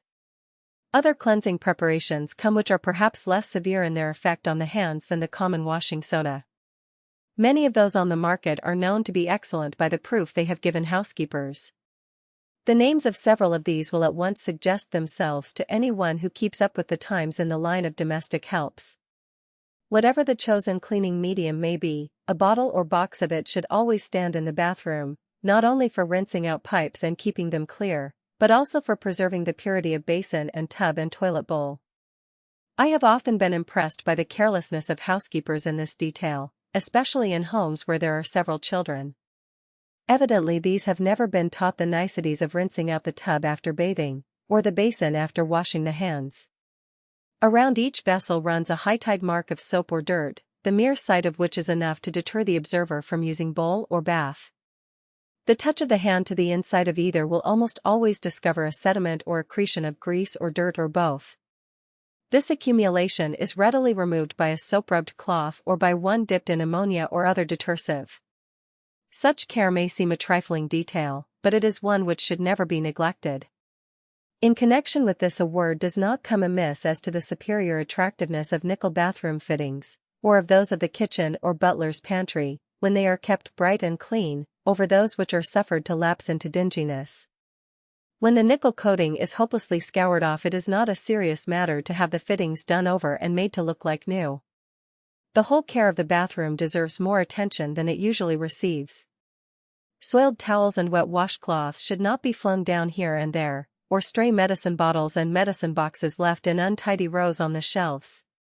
The medicine cabinet should be kept in order, the towels and washcloths folded neatly and hung up after using, clean towels in plenty in readiness for the chance guest. The soap dish should be scoured scrupulously as often as once a day. Of course it takes time to do these little things, but their presence or absence marks the difference between the good and the careless housekeeper. Washing soda has another use beyond that of keeping drain pipes clear. A solution of it is excellent for washing out the icebox or refrigerator. This process should take place at least once a week. When this is said, it is not meant that the icebox should not be cleared out oftener than that. A new piece of ice should not go into it if there is a possibility of bits of food of any sort having been left in the corners or cracks of the ice chamber. Daily inspection of the contents of the refrigerator will make sure that all food in it is keeping well and is sweet and fresh. In most well-made refrigerators of the day, the shelves are so built that they can be slipped in and out. By this plan they can be scrubbed clean, and the sides of the refrigerator can also be scoured off, as would not be feasible with non-detachable shelves. After it has been made clean, a few pieces of charcoal should be laid in the corners. This will keep the place sweet by absorbing the odors from food, and every few days the fragments of charcoal should be thrown out and new ones put in their place. Even with this care the icebox will sometimes get a close smell. At such times a small shovel should be made nearly red hot, a little ground coffee sprinkled upon it, and this put into the refrigerator for a few minutes. It should be understood by every housekeeper that butter, milk, and cream should never be kept near strong-smelling articles of food. They absorb the odors and taste of the items they have been with. Milk is usually kept in open dishes or pans for those who wish to get the full good of the cream which rises to the surface, and nothing else except other milk products or perhaps fresh eggs should be permitted near it. When highly flavored foods of any sort must be kept in a refrigerator, they should either be closely covered, which is not always possible or desirable, or put in a chamber by themselves. Butter should not be suffered to remain in the wooden boxes or plates on which it is often sent home. Lettuce and greens should either be washed before they are put away or wrapped in clean paper. Lettuce is best rinsed and then done up in a clean cloth before it is laid near the ice. When canned goods of any sort are opened, they should at once be turned from the tin. They will keep indefinitely in the can while this is sealed, but as soon as the air gets at the contents, a chemical change is wrought by the contact of the fluid and the tin, and the food soon becomes affected and a positive menace to health. The housekeeper should always have in her stock a number of small bowls or dishes into which to turn the fruit, vegetables, etc., which have been sent home to her in a can. A wire meat safe is an important item to have in the pantry, when there is room for such a convenience. Lacking this space, the dweller in flats achieves a compromise by a box built outside of her kitchen window, covered on top with oilcloth or other waterproof material, that the contents may be kept dry.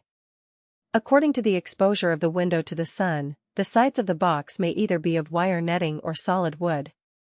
In length, the box matches the width of the window and is usually high enough to allow of 2 shelves. In this improvised outdoor pantry can be kept in cool weather many articles which would otherwise crowd the refrigerator unduly and would perhaps wither or spoil in the warm kitchen or pantry.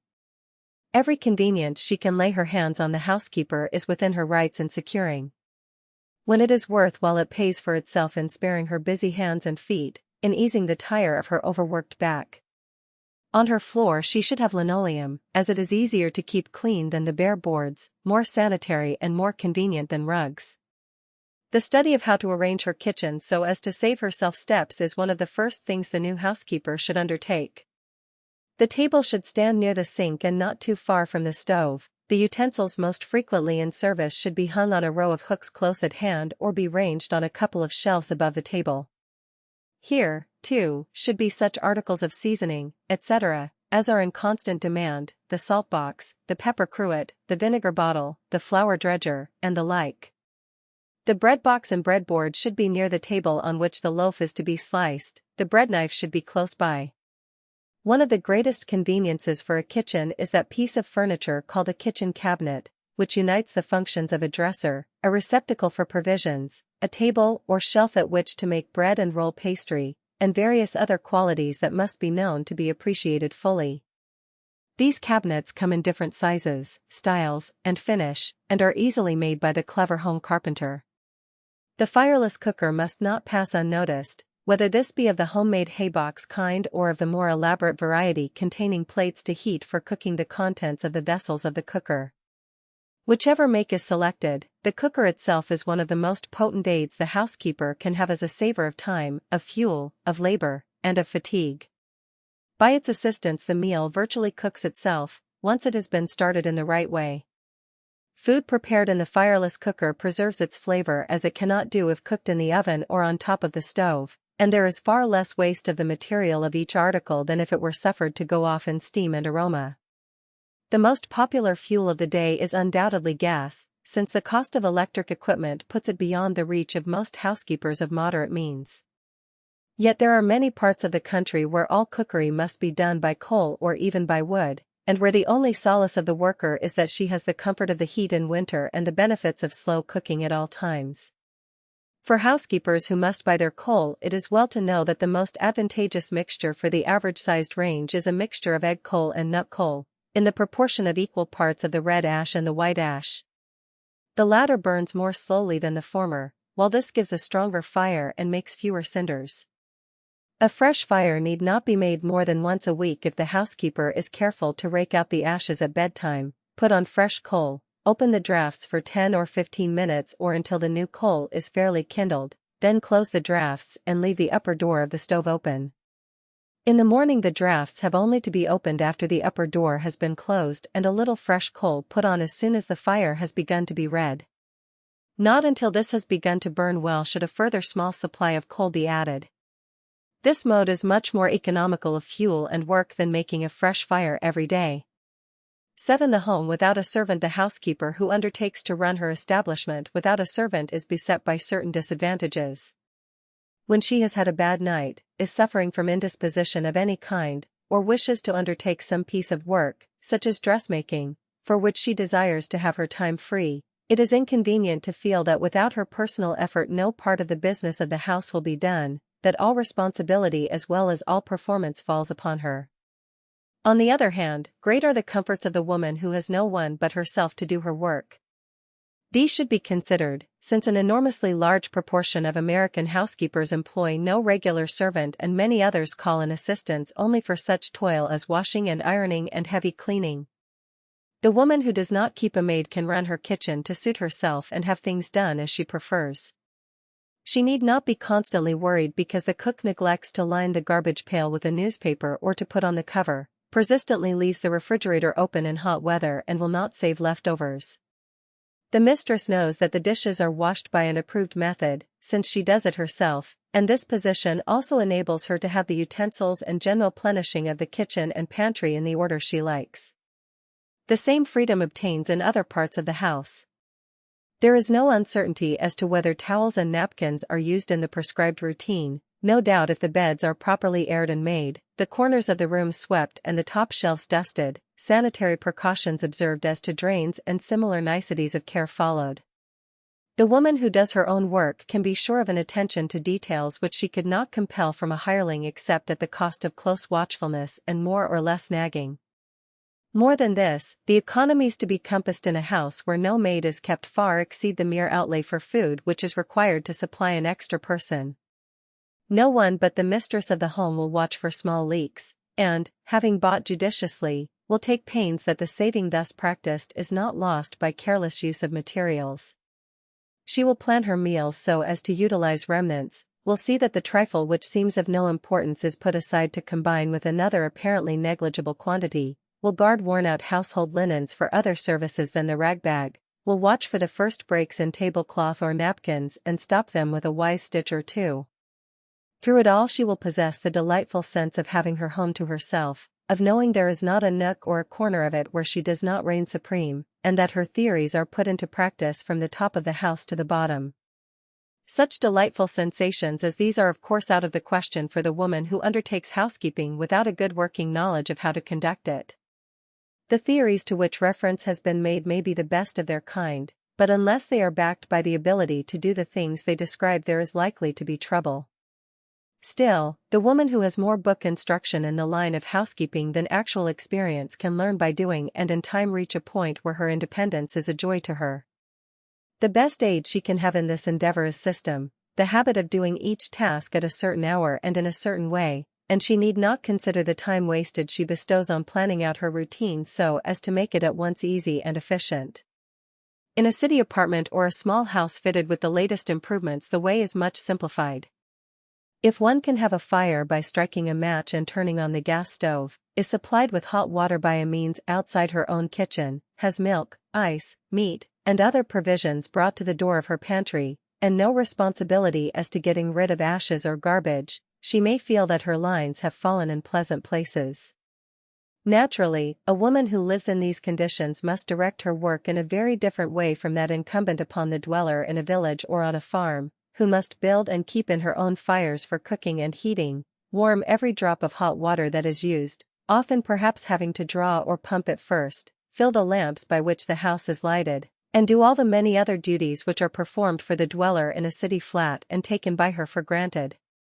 Yet as much efficiency, as delightful a life, exist in these conditions as can be found in a home where the work is reduced to a minimum.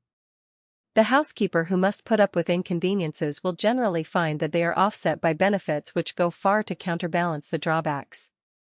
If the city housekeeper with all modern improvements at her command requires system in her work, it is even more necessary for the one who must do without such aids. At the same time she must secure every help she can. When she can get one of the gasoline stoves which, if properly managed, are hardly second to a gas range in excellence, or, if lacking one of these, she can secure a good oil stove with an oven, if she can provide herself with an oil hot water back or heater which will warm the water for cooking and bathing, if she purchases all such aids as fireless cookers, steamers, hand vacuum cleaners, and other up-to-date appliances, she will simplify her labor and at the same time preserve the youth and strength that would be devoured by the adherence to the methods of her grandmother in a day when 20th century living is taken for granted on even the remote rural free delivery route. In addition to this, she should study the art of sparing herself in other ways, even of shirking when it is wise. By this advice there is no implication that she should be careless of work that should be done or perform it in the wrong way. But often duties can be postponed with no harm to anything except the housekeeper's supersensitive conscientiousness, just as there are times when it is even wiser to leave the room unswept or undusted than to wear oneself down to absolute fatigue and the fretfulness or irritability such weariness connotes. One of the first rules for the homeworker to lay down for herself is that no positive moral superiority is displayed by standing at one's occupations. There is no reason except a custom better broken than preserved why a woman should not have a high stool or chair on which to sit while washing and drying dishes, while preparing vegetables, beating eggs, creaming butter or flour, and performing other such tasks, as well as while ironing small pieces. The stool or chair should also be accompanied by a hassock or footstool on which to rest the feet. The fact that some of the old type of housekeepers will call the practice lazy does not in the least affect the common sense of the suggestion and the habit. Another means for rendering kitchen work agreeable is to have the right sort of utensils with which to accomplish it. I have spoken of some of the conveniences already. Certain of them are high-priced, but many of the aids to easy and pleasant cookery are inexpensive.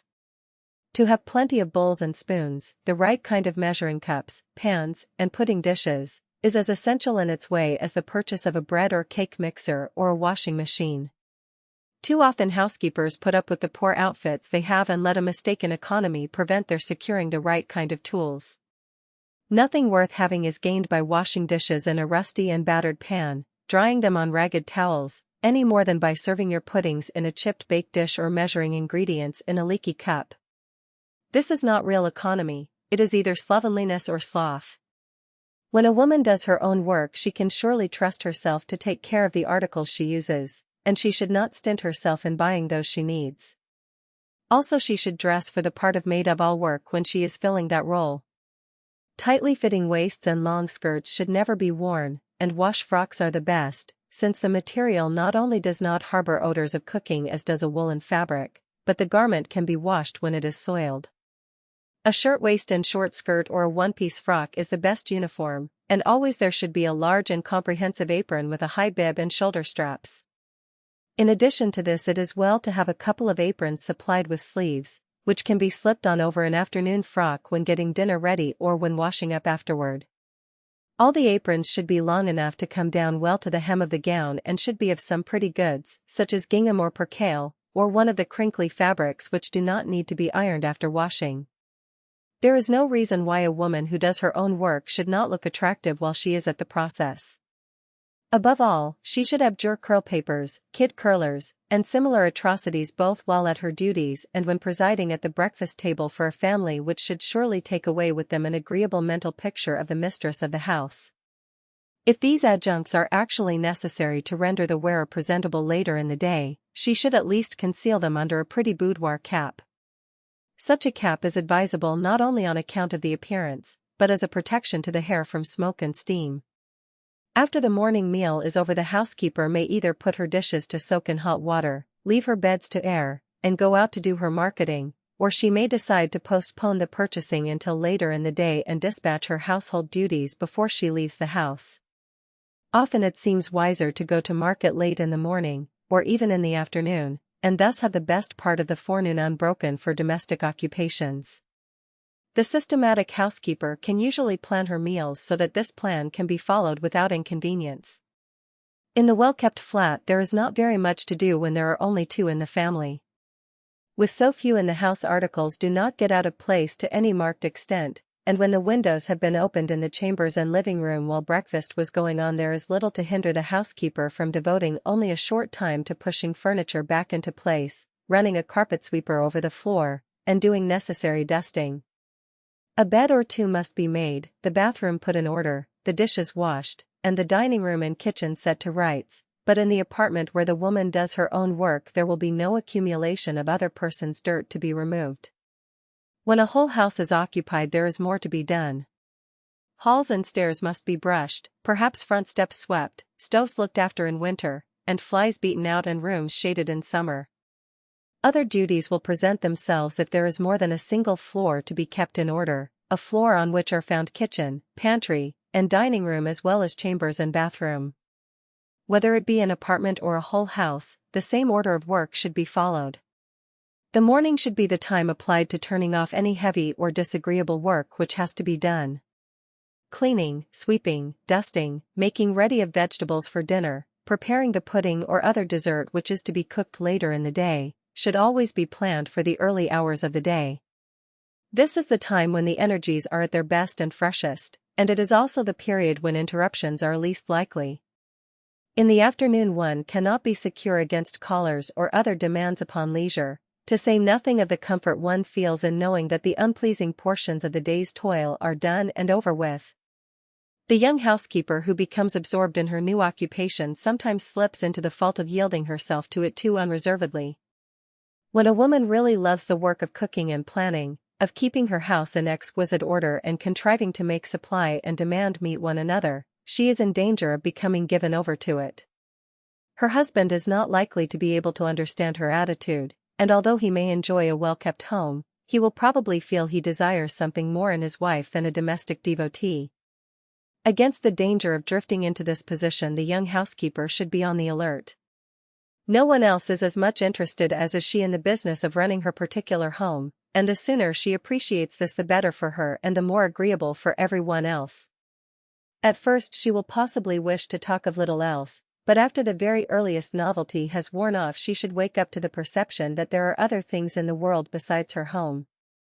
She should see that she must keep herself in good mental condition as well as keep her house, that the time is not wasted that she spends in reading, in wise recreation, especially in permitting herself a little rest each afternoon which will help preserve her freshness and vigor and put her into condition to make life pleasant for her husband when he comes home at night.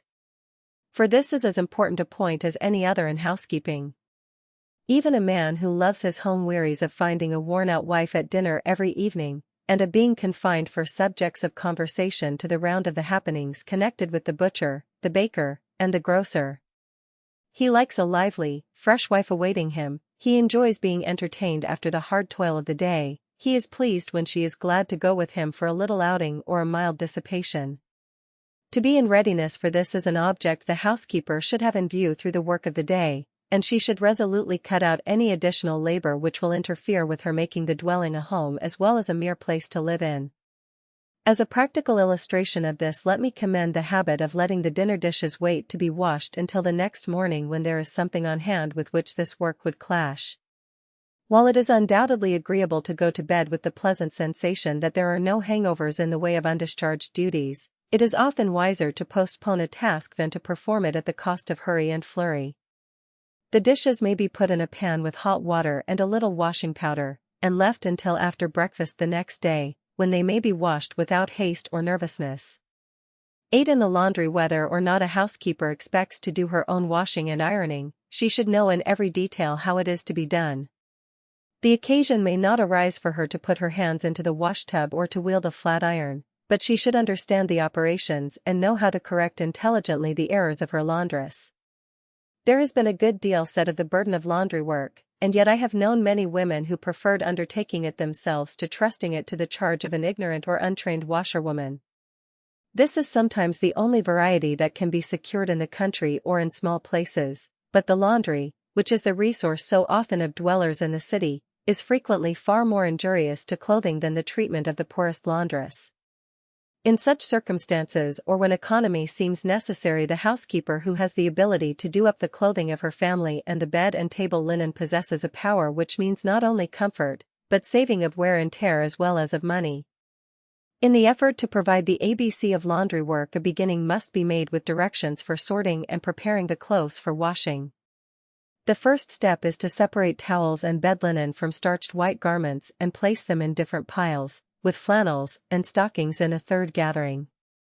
This should be done on the evening preceding wash day, as the labor is much lessened by putting the clothes into soak overnight.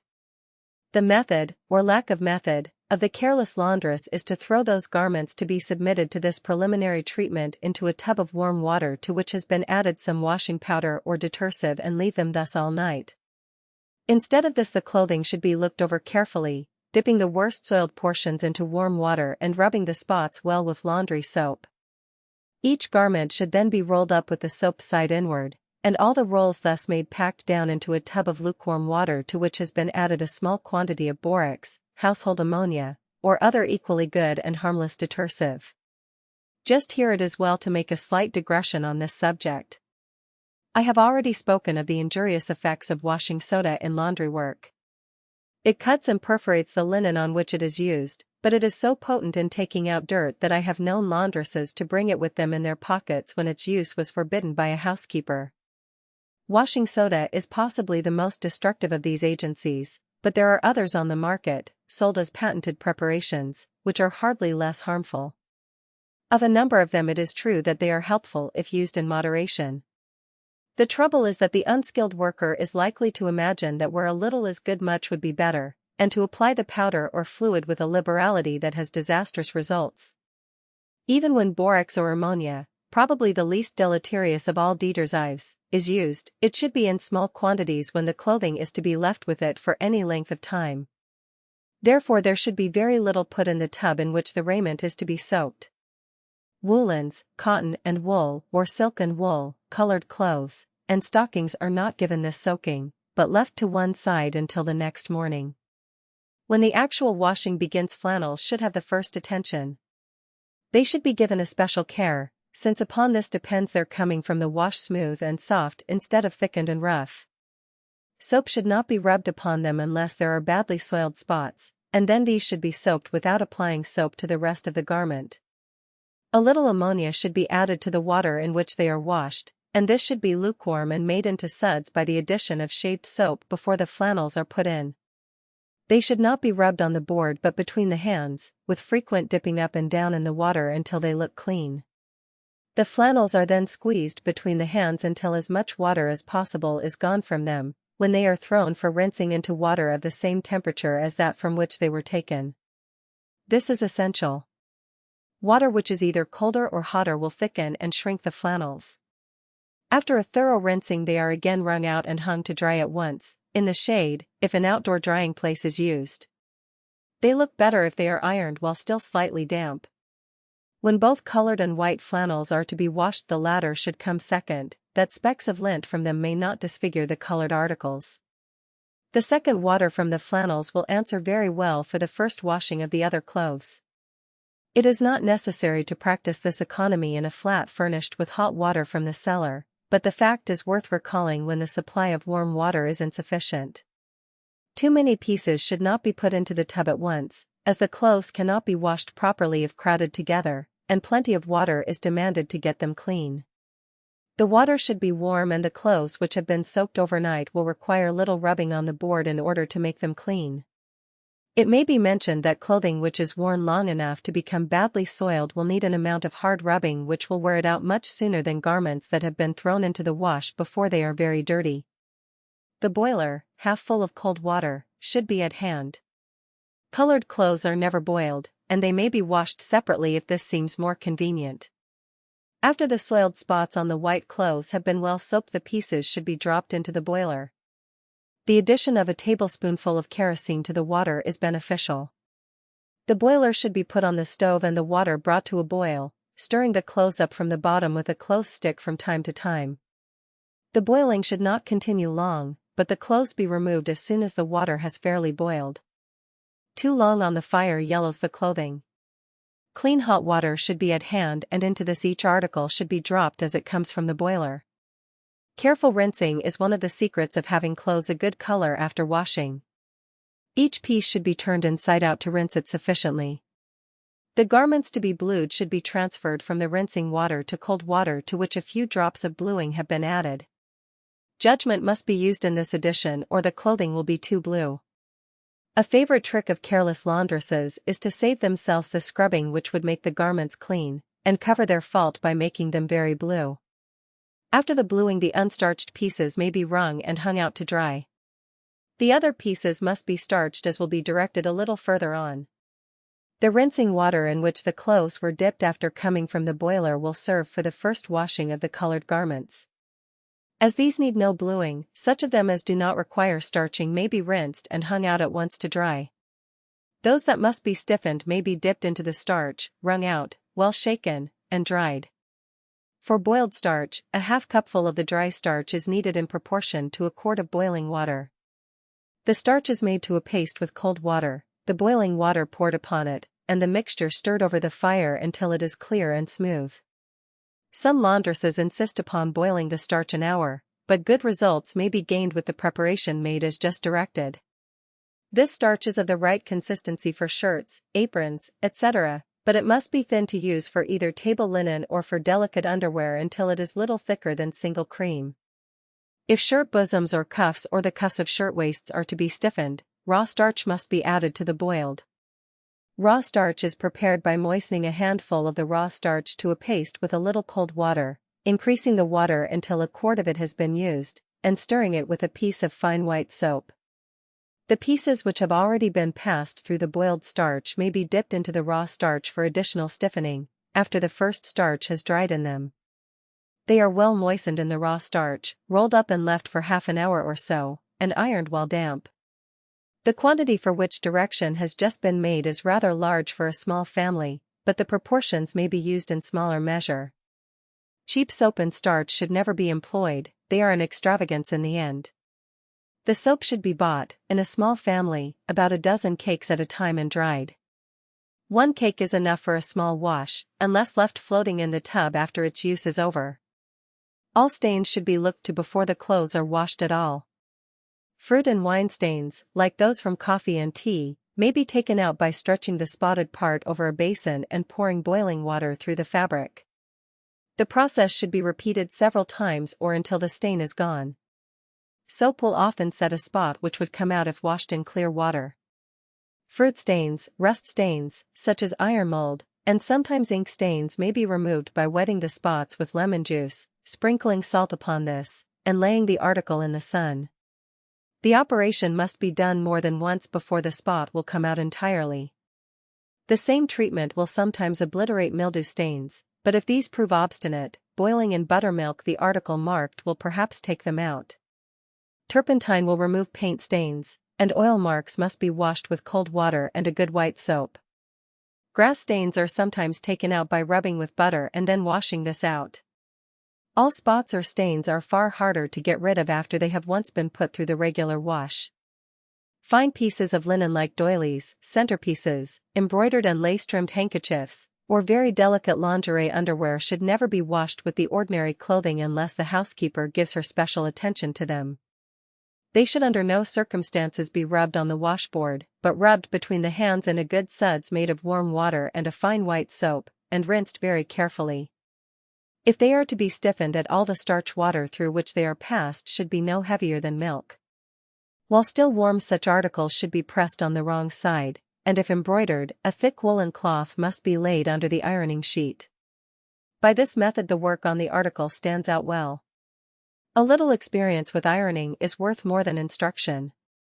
When the clothes have been well sprinkled and folded, the work done evenly, and each piece rolled up tightly when dampened, a strong arm and steady, smooth strokes will give good results, but practice is needed to make the work entirely satisfactory. Experience will tell when the iron is the right heat. For starched clothes a greater heat is needed than for flannels. The iron must be tried on a piece of paper to make sure it is not too hot. Each piece pressed should be ironed until dry to make a smooth finish. Table and bed linen should be ironed lengthwise. Always the irons should be well wiped off before using, and when not in service they should stand on end on a shelf.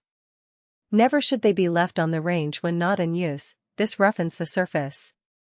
The electric iron is a great aid, but this must be used with care or it will be short-circuited and burned out. Always the power must be turned off when the iron is laid aside for even a few minutes. No advice as to laundry work would be complete that did not speak a word relative to mending. The woman who does her own work will be on the alert for breaks or thin places in any article and will lay pieces thus damaged to one side as they are pressed.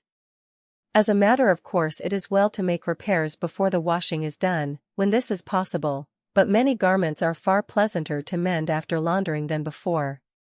Stockings do not gain enough harm by being washed before darning to offset the unpleasantness of having to mend them while they are still soiled. When possible, fine articles which have to be darned or carefully mended with a patch or by piecing are best repaired before they are ironed. After they have been washed, they can be put aside until the housekeeper has time to mend them properly, and they can then have an iron run over them and the mended spot smoothed. The life of fine table linen can be prolonged indefinitely by attention to the first break in the hemstitching, the first wear of a thread in the fabric, the first hole in lace. After the material once begins to go, even long and careful mending will scarcely save it, but watchfulness for the earliest symptoms of wear will postpone the evil day. 9. When company comes, elaborate entertaining should not be undertaken by a young couple of moderate means. Hospitality should be a matter of course, but never on a scale that makes it a burden to carry out at the time or to pay for afterward. Perhaps the best and in many respects the most agreeable form of hospitality is that which calls in the occasional guest to an informal meal, a sort of improvised party. The husband asks a crony to dine on a certain night, the wife invites a friend to meet him. Little change is made in the family meal, perhaps a salad added as well as a sweet, or more unusual items ordered, or a special dessert prepared, but nothing which would bring the repast into the line of a dinner party. There is no state and ceremony and everything is pleasant and jolly. Such little dinners are among the most charming forms of entertainment that can be achieved by young people of moderate means. When it seems well to widen the circle of invited guests, all to be done is to increase the provision made without departing from the simplicity which is one of the features of this kind of entertaining. In the properly regulated home, where the observances of polite society are followed as much when the family is alone as when there is company, guests have no terrors. When the unexpected visitor arrives, the table is found spread for two in the same style that it would be for 10. The napery is fresh and well laundered, the silver, glass, and china are shining, clean and arranged in correct order, the knife at the right of the plate with the soup or bouillon spoon, the fork at the left with the napkin, the bread and butter plate, with its slice of bread or roll and the butter ball, near the fork, to correspond with the water glass on the other side. In such a home the maid is taught to follow the orderly sequence of courses, changing the plates and crumbing the table with as much pains for one as for half a dozen. Little by little she becomes accustomed to the routine, so that when a more formal entertainment is planned her work seems to her merely an amplification of that to which she has grown wonted. At the same time a warning should be uttered to the housekeeper of small menage against attempting to ape the hospitality of those whose incomes far exceed her own. Pretense is always absurd, and the woman who undertakes to imitate the style of the wealthy and fashionable hostess only renders herself ridiculous without in the least impressing those with whom she is striving to compete. Such entertaining strains her income and is in reality far inferior to the little parties she might give that would possess a merit all their own. The hostess who aspires to give dinners should make them small, in the first place. 6 is an excellent number, for besides the man and woman of the house, and it is rarely safe for the beginner to have more than 8 all told, unless she is prepared to hire extra service. Fully as much attention should be bestowed upon the selection of the guests as upon the items of the bill of fare.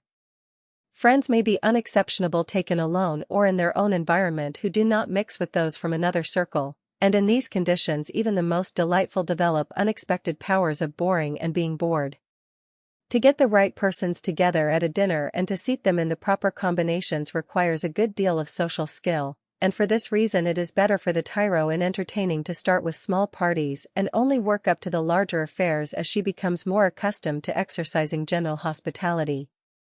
Experiments in food should never be tried on company. Only those articles should be served which the maid has proved her ability to prepare perfectly and to serve correctly. When innovations are to be presented it should be in the privacy of the family circle. A dinner that is confined to a few courses should be remarkable rather for their excellence than for their unusual character or for their costliness.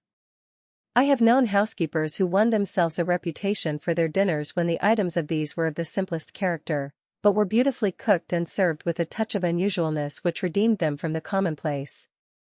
Again, let me warn the hostess against attempting too much on such occasions. In any establishment not supplied with a corps of trained servants, a great deal of the work of even the quietest dinner falls upon the hostess.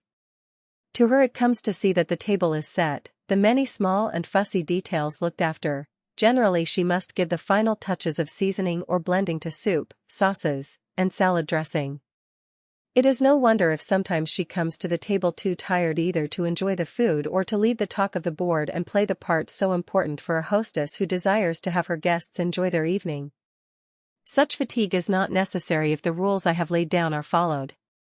If, for example, the cook can make an unapproachable tomato or oyster bisque, if she can roast a leg of lamb so that it will melt in the mouth, prepare candied sweet potatoes to tempt an epicure, and spinach with the knack of a French chef, if there is some special sweet dish for which she has made herself famous, whether this be a prune soufflé with whipped cream, or a frozen mousse or ice, then let the hostess confine herself to these items for her company dinners until her maid has acquired further accomplishments.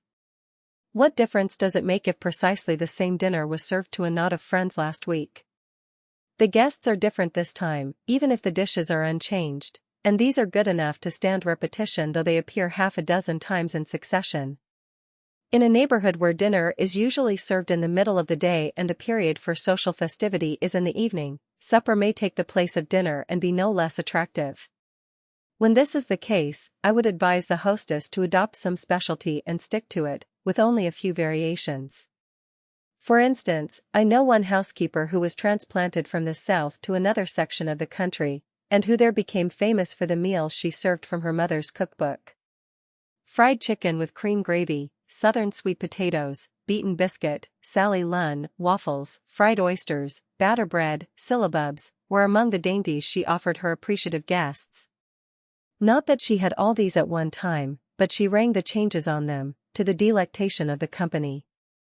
Another woman I know who was born and raised in New England made a success much farther south than this by feasting her friends on such delicacies as genuine baked beans, cooked in a bean pot. She made the fireless cooker take the place of the ancient brick oven, Boston brown bread, she called it rye and injun, fried pork with cream gravy, even creamed codfish and boiled potatoes, made to taste as no one had ever before dreamed such things could taste.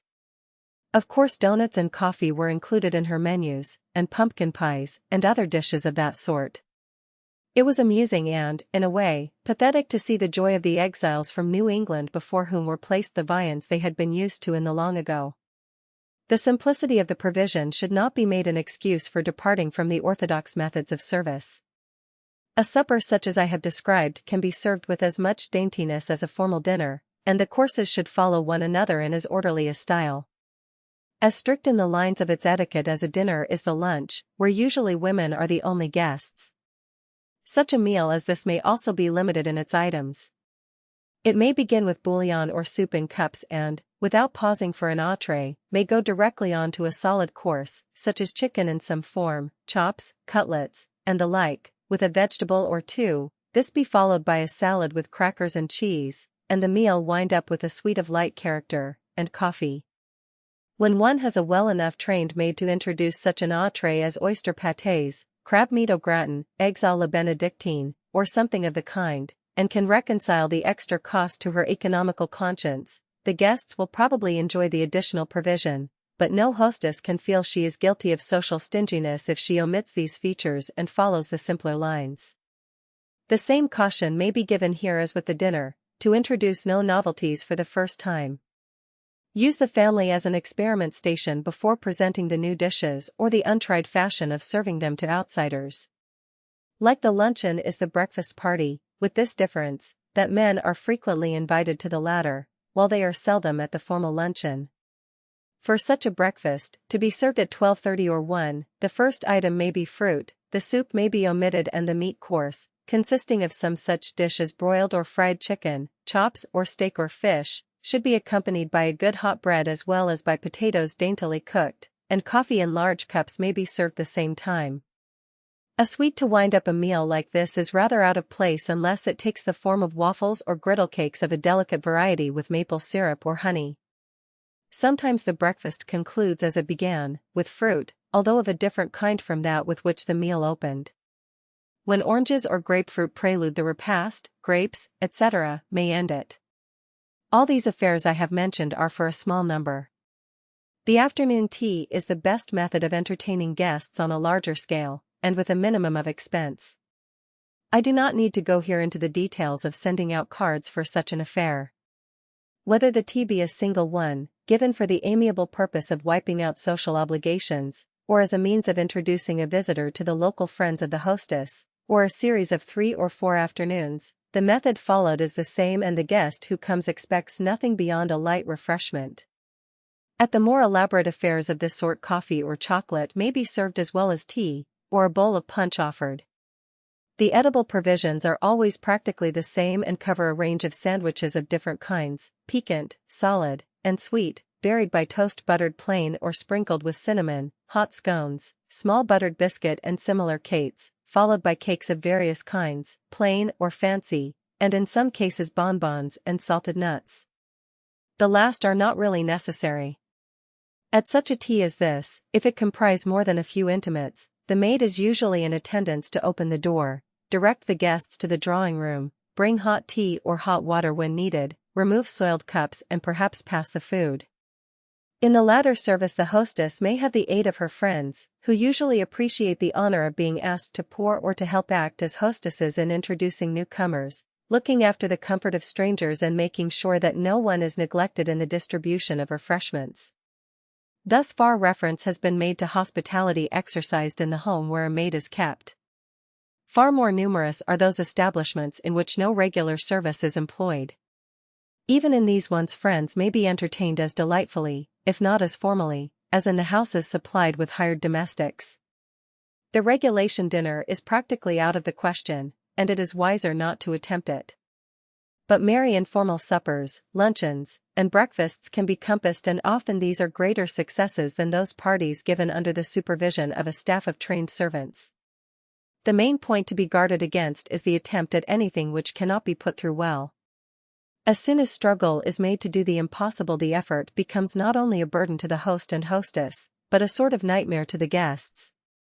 Better have a roast oyster party in the kitchen, where selected members of the company do the cooking over the gas stove, while others take upon themselves the responsibility of serving the eaters, and the whole affair is a jolly picnic, than to endeavor to manage a stately function with insufficient aid and appurtenances. The same sort of informality may mark the afternoon tea party in the home where no maid is kept. All the making ready can be done in advance, the sandwiches cut and piled, the cakes arranged, the china and tea equipage set out, so that nothing is needed but to start the kettle to boiling and make the tea when it is needed. A friend will preside at the tea table, other friends will look after other details and leave the hostess free to welcome and entertain her guests.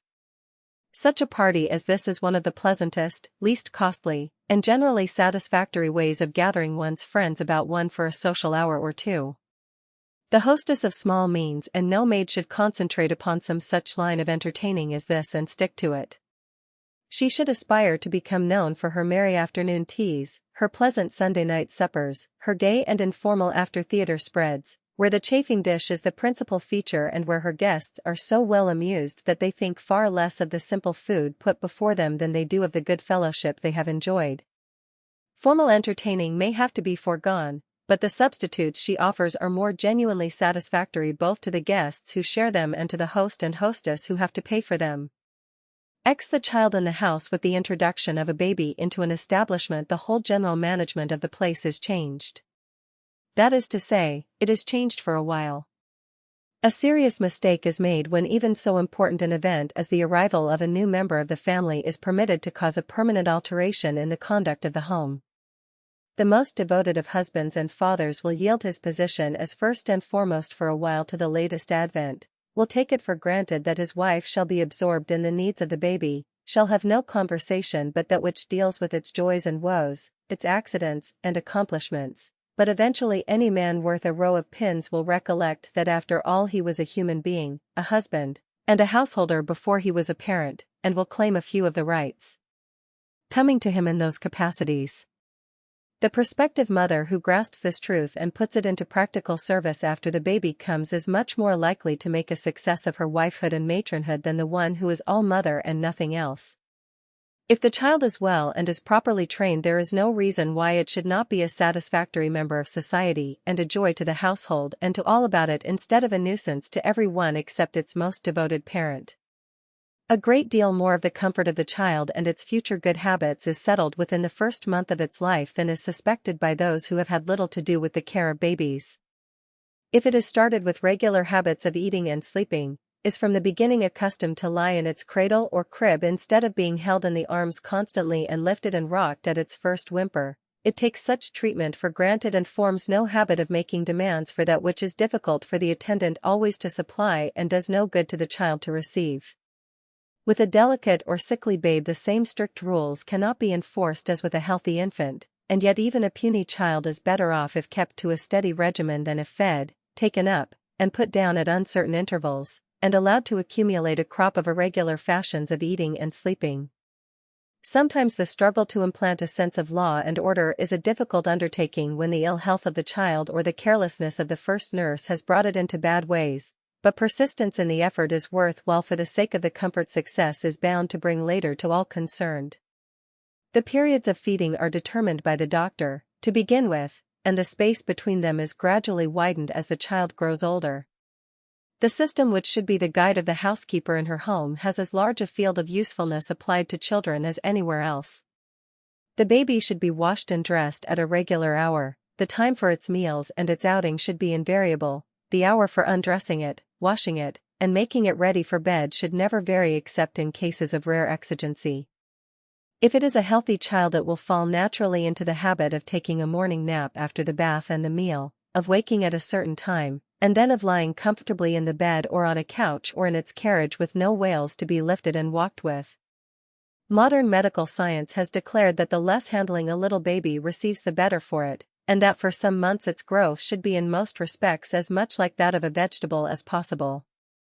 As the child gets older and begins to use its limbs, it will be good for it to be exercised rather more, but nature is a pretty safe guide to follow in this respect. The baby who is well and normal is not slow to show its growth and progress, and it is far wiser for the parent to be led by these than to attempt to hurry development either of body or of mind. The child will assert itself soon enough, and so decidedly as to leave no room for doubt as to its proclivities. Possibly it may sound a trifle absurd to say that from the first the child should have the habit of obedience implanted, yet this is no absurdity, but a serious and important fact.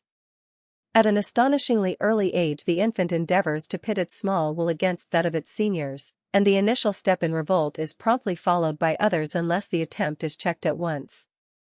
Neither time nor place is sufficient here to go into the reasons why the training of a child in obedience, even at the cost of suffering and punishment, is not the exercise over the weak of the tyranny of the strong, but the display of superior wisdom for the benefit of the inexperienced. It is enough to remind those who think that a child should be allowed to grow up naturally, unrestrained by rule and severity, when severity is required to enforce discipline, that all through life the human being must conform to constituted authority as exemplified in the laws of health, of the state, of teachers and employers, of morality, of religion. In view of this, the sooner the child learns to defer to those in whose charge it is the better for it later on, the less cruel the lessons life holds in store for it. Apart from this, there can be no doubt that the well-trained child is actually happier than the one with no law but its own whim. Also, it is much pleasanter company than the self-willed, undisciplined infant who follows its own sweet will regardless of the comfort or preference of others. The same kind of regimen established for a child in babyhood should be pursued when it grows older and begins to share more actively in the life of the household. The mistaken custom of permitting a child to keep the same hours, eat the same diet, and follow practically the same life as its elders cannot be sufficiently condemned. The habit of going to bed early after a light meal, of having the heaviest repast in the middle of the day, of partaking of such food as is particularly suited to the needs of a growing child, of being debarred rich and indigestible articles of diet, of having postponed until more advanced years exciting amusements and pursuits instead of being hurried into them while hardly out of infancy, should all be enforced. A child is not a miniature man or woman, but an immature human being who must develop naturally, as plants grow, and is wronged by being forced into premature bloom or fruition, mentally or emotionally as much as physically. The child's food should be carefully considered by the mother, and she should not regard the time wasted she bestows in studying food values and devising the best sort of diet for the nursery. Not until the first teeth begin to come should starchy food of any sort be given, and then with caution. Until the saliva flows freely to help digest starch, bread in any form, crackers, etc., should be withheld. As the child reaches the stage where solid food is allowed, this should continue to be simple in character. A child does not have the longing for variety common to more sophisticated palates. For the breakfast of the child of 2 or more years of age, a cereal, well cooked, with plenty of milk, should be given. Sugar should not accompany it. When sweet is desirable, as it often is, it should be taken in some other way than as an adjunct to a regular article of diet. With the cereal and milk the child seldom needs anything more, but if the consumption of the porridge is not sufficient, a soft-boiled egg or a poached egg may be supplied, with a little toast. Milk should be the drink. In the middle of the morning a supplementary meal may be taken, and this may consist of a piece of bread and butter and a glass of milk. Whole wheat bread is better than that made from the bolted flour. When there is a tendency to constipation, graham bread is good. At noon the substantial provision of the day is to be served, and a cup of soup may begin the dinner, followed by a very small piece of steak or chop cut up fine, or by an egg, if one has not been taken at breakfast, a baked potato, well mashed, with butter or cream and salt upon it. Rice is also excellent when served with plenty of good butter. A plain sweet, like stewed fruit, a milk pudding, one of rice, of arrowroot, tapioca, or a custard, will answer. Milk may again be drunk unless the child has eaten a meat soup or broth and meat besides. Generally the little one who has taken so substantial a meal as this at noon will need nothing more until supper time, when bread and milk, crackers and milk, or something of the sort may be provided, or bread and a good plain jam or stewed fruit, like prunes or applesauce, with a glass of milk. After this comes the child's bedtime, and it should be put to sleep in a quiet room, alone, with the door open if symptoms of nervousness declare themselves, but without a nurse or other attendant. This may sound hard-hearted, but the child who is accustomed to such solitude from infancy will not feel it an infliction, and the saving of inconvenience to the parents in the habit of going to sleep unattended is incalculable. The good manners of the child should receive early consideration. The habit of courtesy implanted in infancy gives a finish of manner in later life that no surface polish can impart. It is as easy for a little boy and girl to be taught to rise when elders come into the room, to take their turn at the table, to handle a knife, fork, and spoon properly, to eat in a decent fashion, to say, "Thank you, if you please," and the like, and to show the thoughtfulness for the feelings and comfort of others which is the foundation of all good breeding, as it is to let the youngsters grow up as they will and hammer superficial manners into them when they are older.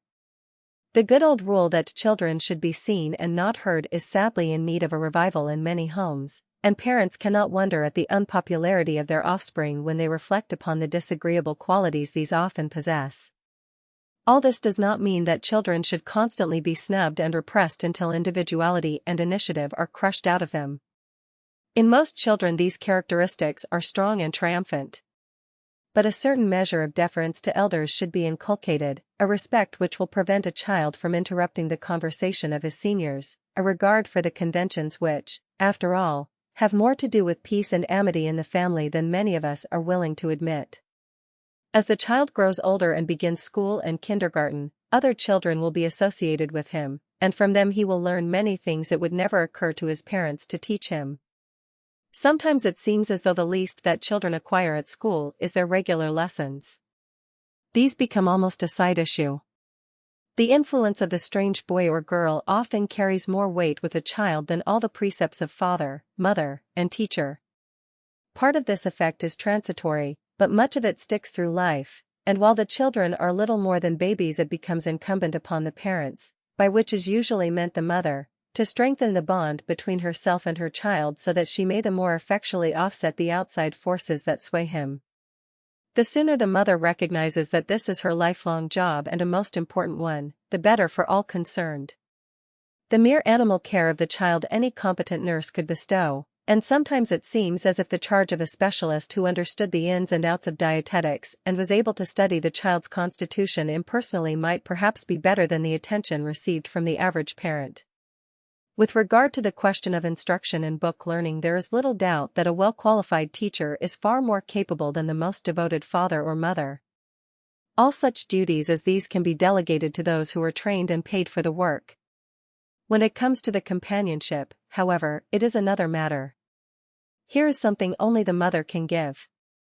It is up to her to study the ins and outs of her child's nature, to know where and how to bring pressure in order to counterbalance another influence, to make herself so one with him that he turns to her instinctively, with complete confidence in her ability to meet his need, to be so close in his intimacy that she grasps his thoughts almost before they are formulated, to persuade him unconsciously to rely upon her judgment, her companionship, her understanding to an extent that will hold him in temptation and move him to range himself on the side of right against wrong. Of course, it is not always easy. The mother does not resign her own individuality by the mere fact of motherhood, she does not lay aside her special interests when she takes up those of her child. Yet if she lets him suspect that anything comes ahead of his well-being in her heart, she makes a fatal mistake. She starts the rift between them which may widen into a chasm not to be bridged by all her agony and tears. It may sometimes be hard to yield up one's own will and preference in this way, and yet the mother gets her pay as she goes along, and her labor brings its reward in a fashion unequaled in any other vocation in the universe. Nothing in the whole world pays so well as being a mother. The E&D transcriber's notes, variations in spelling and hyphenation are retained. Perceived typographical errors have been changed. End of the Project Gutenberg ebook ABC of Housekeeping. Updated editions will replace the previous one, the old editions will be renamed. Creating the works from print editions not protected by U.S. copyright law means that no one owns a United States copyright in these works, so the Foundation, and you, can copy and distribute it in the United States without permission and without paying copyright royalties. Special rules, set forth in the General Terms of Use part of this license, apply to copying and distributing Project Gutenberg electronic works to protect the Project Gutenberg concept and trademark. Project Gutenberg is a registered trademark, and may not be used if you charge for an ebook, except by following the terms of the trademark license, including paying royalties for use of the Project Gutenberg trademark. If you do not charge anything for copies of this ebook, complying with the trademark license is very easy. You may use this ebook for nearly any purpose, such as creation of derivative works, reports, performances, and research.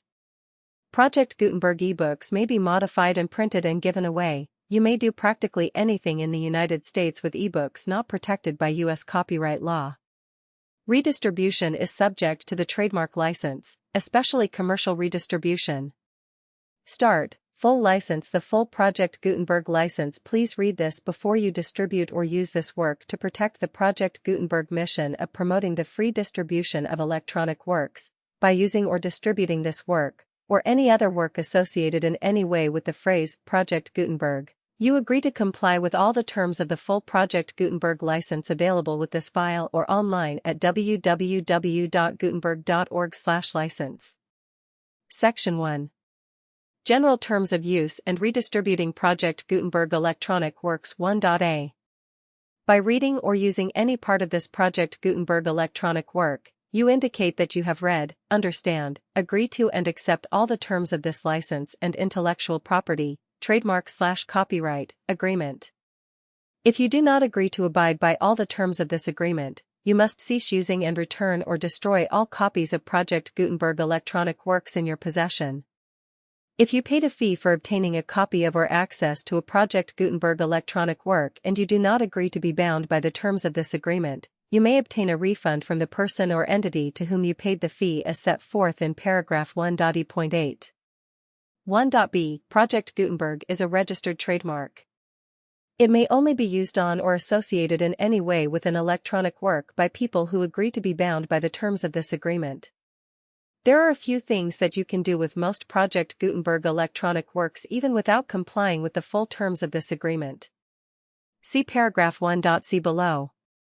There are a lot of things you can do with Project Gutenberg electronic works if you follow the terms of this agreement and help preserve free future access to Project Gutenberg electronic works. See paragraph 1.e below. 1.c. The Project Gutenberg Literary Archive Foundation, the Foundation or PGLAF, owns a compilation copyright in the collection of Project Gutenberg electronic works. Nearly all the individual works in the collection are in the public domain in the United States. If an individual work is unprotected by copyright law in the United States and you are located in the United States, we do not claim a right to prevent you from copying, distributing, performing, displaying, or creating derivative works based on the work as long as all references to Project Gutenberg are removed. Of course, we hope that you will support the Project Gutenberg mission of promoting free access to electronic works by freely sharing Project Gutenberg works in compliance with the terms of this agreement for keeping the Project Gutenberg name associated with the work. You can easily comply with the terms of this agreement by keeping this work in the same format with its attached full Project Gutenberg license when you share it without charge with others. 1.d. The copyright laws of the place where you are located also govern what you can do with this work. Copyright laws in most countries are in a constant state of change. If you are outside the United States, check the laws of your country in addition to the terms of this agreement before downloading, copying, displaying, performing, distributing or creating derivative works based on this work or any other Project Gutenberg work. The Foundation makes no representations concerning the copyright status of any work in any country other than the United States. 1.e. Unless you have removed all references to Project Gutenberg. 1.e.1. The following sentence, with active links to, or other immediate access to, the full Project Gutenberg license must appear prominently whenever any copy of a Project Gutenberg work, any work on which the phrase Project Gutenberg appears, or with which the phrase Project Gutenberg is associated, is accessed, displayed, performed, viewed, copied or distributed. This ebook is for the use of anyone anywhere in the United States and most other parts of the world at no cost and with almost no restrictions whatsoever. You may copy it, give it away or reuse it under the terms of the Project Gutenberg license included with this ebook or online at www.gutenberg.org. If you are not located in the United States, you will have to check the laws of the country where you are located before using this ebook. 1.e.2. If an individual Project Gutenberg electronic work is derived from texts not protected by U.S. copyright law, does not contain a notice indicating that it is posted with permission of the copyright holder, the work can be copied and distributed to anyone in the United States without paying any fees or charges. If you are redistributing or providing access to a work with the phrase Project Gutenberg associated with or appearing on the work, you must comply either with the requirements of paragraphs 1.e.1 through 1.e.7 or obtain permission for the use of the work and the Project Gutenberg trademark as set forth in paragraphs 1.e.8 or 1.e.9. 1.e.3. If an individual Project Gutenberg electronic work is posted with the permission of the copyright holder, your use and distribution must comply with both paragraphs 1.e.1 through 1.e.7 and any additional terms imposed by the copyright holder. Additional terms will be linked to the Project Gutenberg license for all works posted with the permission of the copyright holder found at the beginning of this work. 1.e.4. Do not unlink or detach or remove the full Project Gutenberg license terms from this work, or any files containing a part of this work or any other work associated with Project Gutenberg. 1.e.5. Do not copy, display, perform, distribute or redistribute this electronic work, or any part of this electronic work, without prominently displaying the sentence set forth in paragraph 1.e.1 with active links or immediate access to the full terms of the Project Gutenberg license. 1.e.6. You may convert to and distribute this work in any binary, compressed, marked up, non-proprietary or proprietary form, including any word processing or hypertext form. However, if you provide access to or distribute copies of a Project Gutenberg work in a format other than plain vanilla ASCII or other format used in the official version posted on the official Project Gutenberg website, www.gutenberg.org, you must, at no additional cost, fee or expense to the user, provide a copy, a means of exporting a copy, or a means of obtaining a copy upon request, of the work in its original, plain vanilla ASCII or other form. Any alternate format must include the full Project Gutenberg license as specified in paragraph 1.e.1. 1.e.7. Do not charge a fee for access to, viewing, displaying, performing, copying or distributing any Project Gutenberg works unless you comply with paragraph 1.e.8 or 1.e.9. 1.e.8. You may charge a reasonable fee for copies of or providing access to or distributing Project Gutenberg electronic works provided that you pay a royalty fee of 20% of the gross profits you derive from the use of Project Gutenberg works calculated using the method you already use to calculate your applicable taxes. The fee is owed to the owner of the Project Gutenberg trademark, but he has agreed to donate royalties under this paragraph to the Project Gutenberg Literary Archive Foundation. Royalty payments must be paid within 60 days following each date on which you prepare, or are legally required to prepare, your periodic tax returns. Royalty payments should be clearly marked as such and sent to the Project Gutenberg Literary Archive Foundation at the address specified in Section 4, Information about donations to the Project Gutenberg Literary Archive Foundation. You provide a full refund of any money paid by a user who notifies you in writing, or by email, within 30 days of receipt that he does not agree to the terms of the full Project Gutenberg license. You must require such a user to return or destroy all copies of the works possessed in a physical medium and discontinue all use of and all access to other copies of Project Gutenberg works.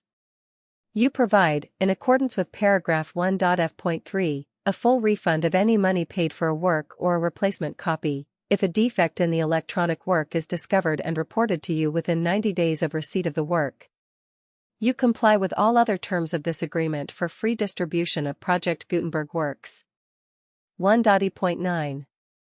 If you wish to charge a fee or distribute a Project Gutenberg electronic work or group of works on different terms than are set forth in this agreement, you must obtain permission in writing from the Project Gutenberg Literary Archive Foundation, the manager of the Project Gutenberg trademark. Contact the Foundation as set forth in Section 3 below. 1.f. 1.f.1. Project Gutenberg volunteers and employees expend considerable effort to identify, do copyright research on, transcribe and proofread works not protected by U.S. copyright law in creating the Project Gutenberg collection. Despite these efforts, Project Gutenberg electronic works, and the medium on which they may be stored, may contain defects, such as, but not limited to, incomplete, inaccurate or corrupt data, transcription errors, a copyright or other intellectual property infringement, a defective or damaged disk or other medium, a computer virus, or computer codes that damage or cannot be read by your equipment. 1.f.2. Limited warranty. Disclaimer of damages except for the right of replacement or refund described in paragraph 1.f.3, the Project Gutenberg Literary Archive Foundation, the owner of the Project Gutenberg trademark, and any other party distributing a Project Gutenberg electronic work under this agreement, disclaim all liability to you for damages, costs, and expenses, including legal fees. You agree that you have no remedies for negligence, strict liability, breach of warranty or breach of contract except those provided in paragraph 1.f.3.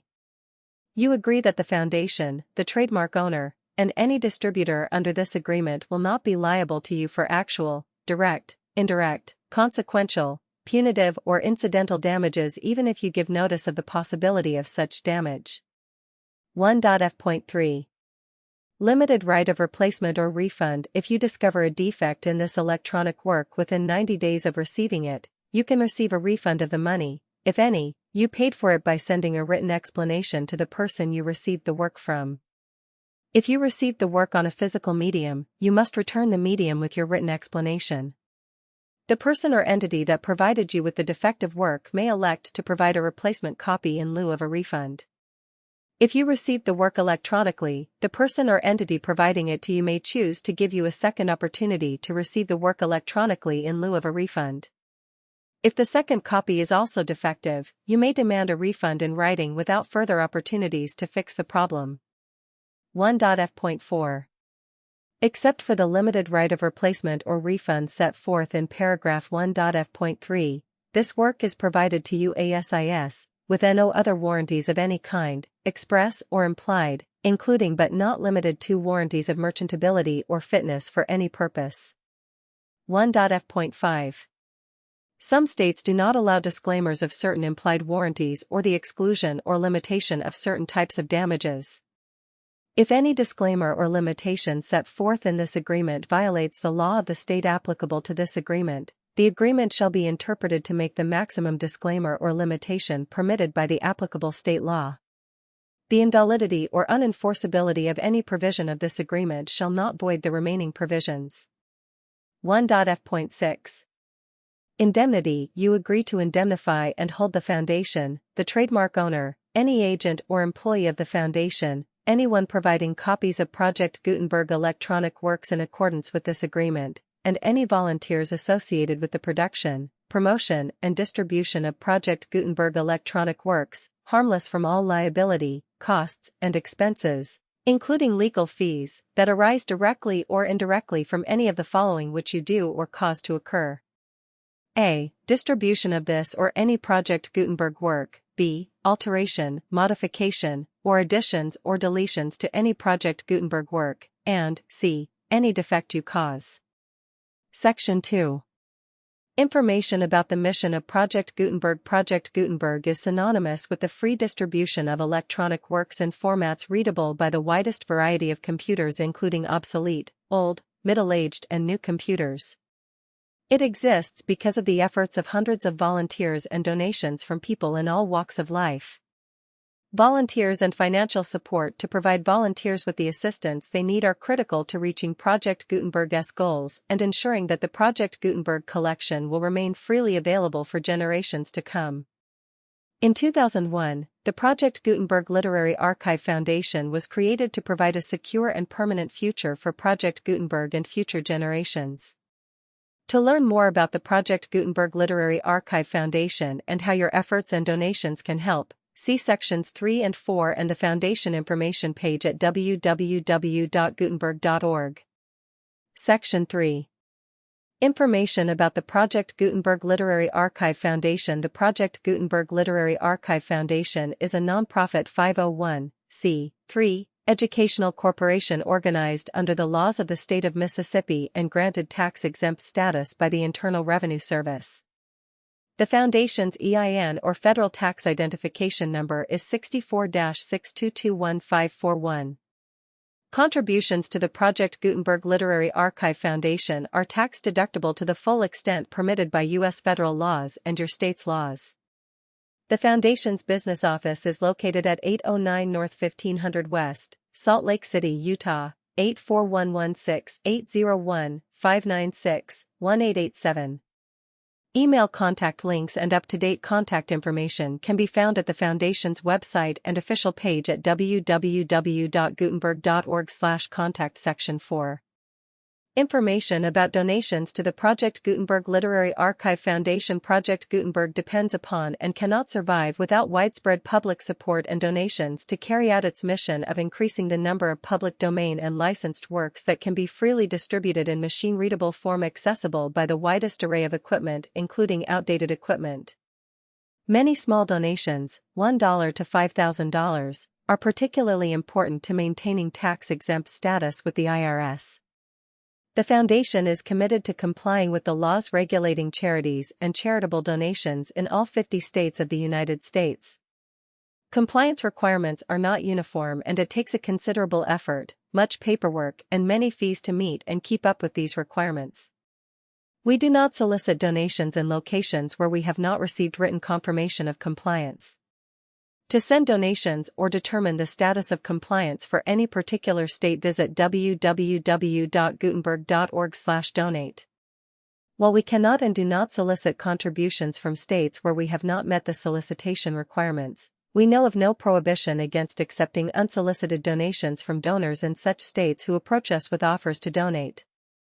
International donations are gratefully accepted, but we cannot make any statements concerning tax treatment of donations received from outside the United States. U.S. laws alone swamp our small staff. Please check the Project Gutenberg web pages for current donation methods and addresses. Donations are accepted in a number of other ways, including checks, online payments, and credit card donations. To donate, please visit www.gutenberg.org/donate. Section 5. General information about Project Gutenberg Electronic Works. Professor Michael S. Hart was the originator of the Project Gutenberg concept of a library of electronic works that could be freely shared with anyone. For 40 years, he produced and distributed Project Gutenberg ebooks with only a loose network of volunteer support. Project Gutenberg ebooks are often created from several printed editions, all of which are confirmed as not protected by copyright in the U.S. unless a copyright notice is included. Thus, we do not necessarily keep ebooks in compliance with any particular paper edition. Most people start at our website, which has the main PG search facility, www.gutenberg.org. This website includes information about Project Gutenberg, including how to make donations to the Project Gutenberg Literary Archive Foundation, how to help produce our new ebooks, and how to subscribe to our email newsletter to hear about new ebooks.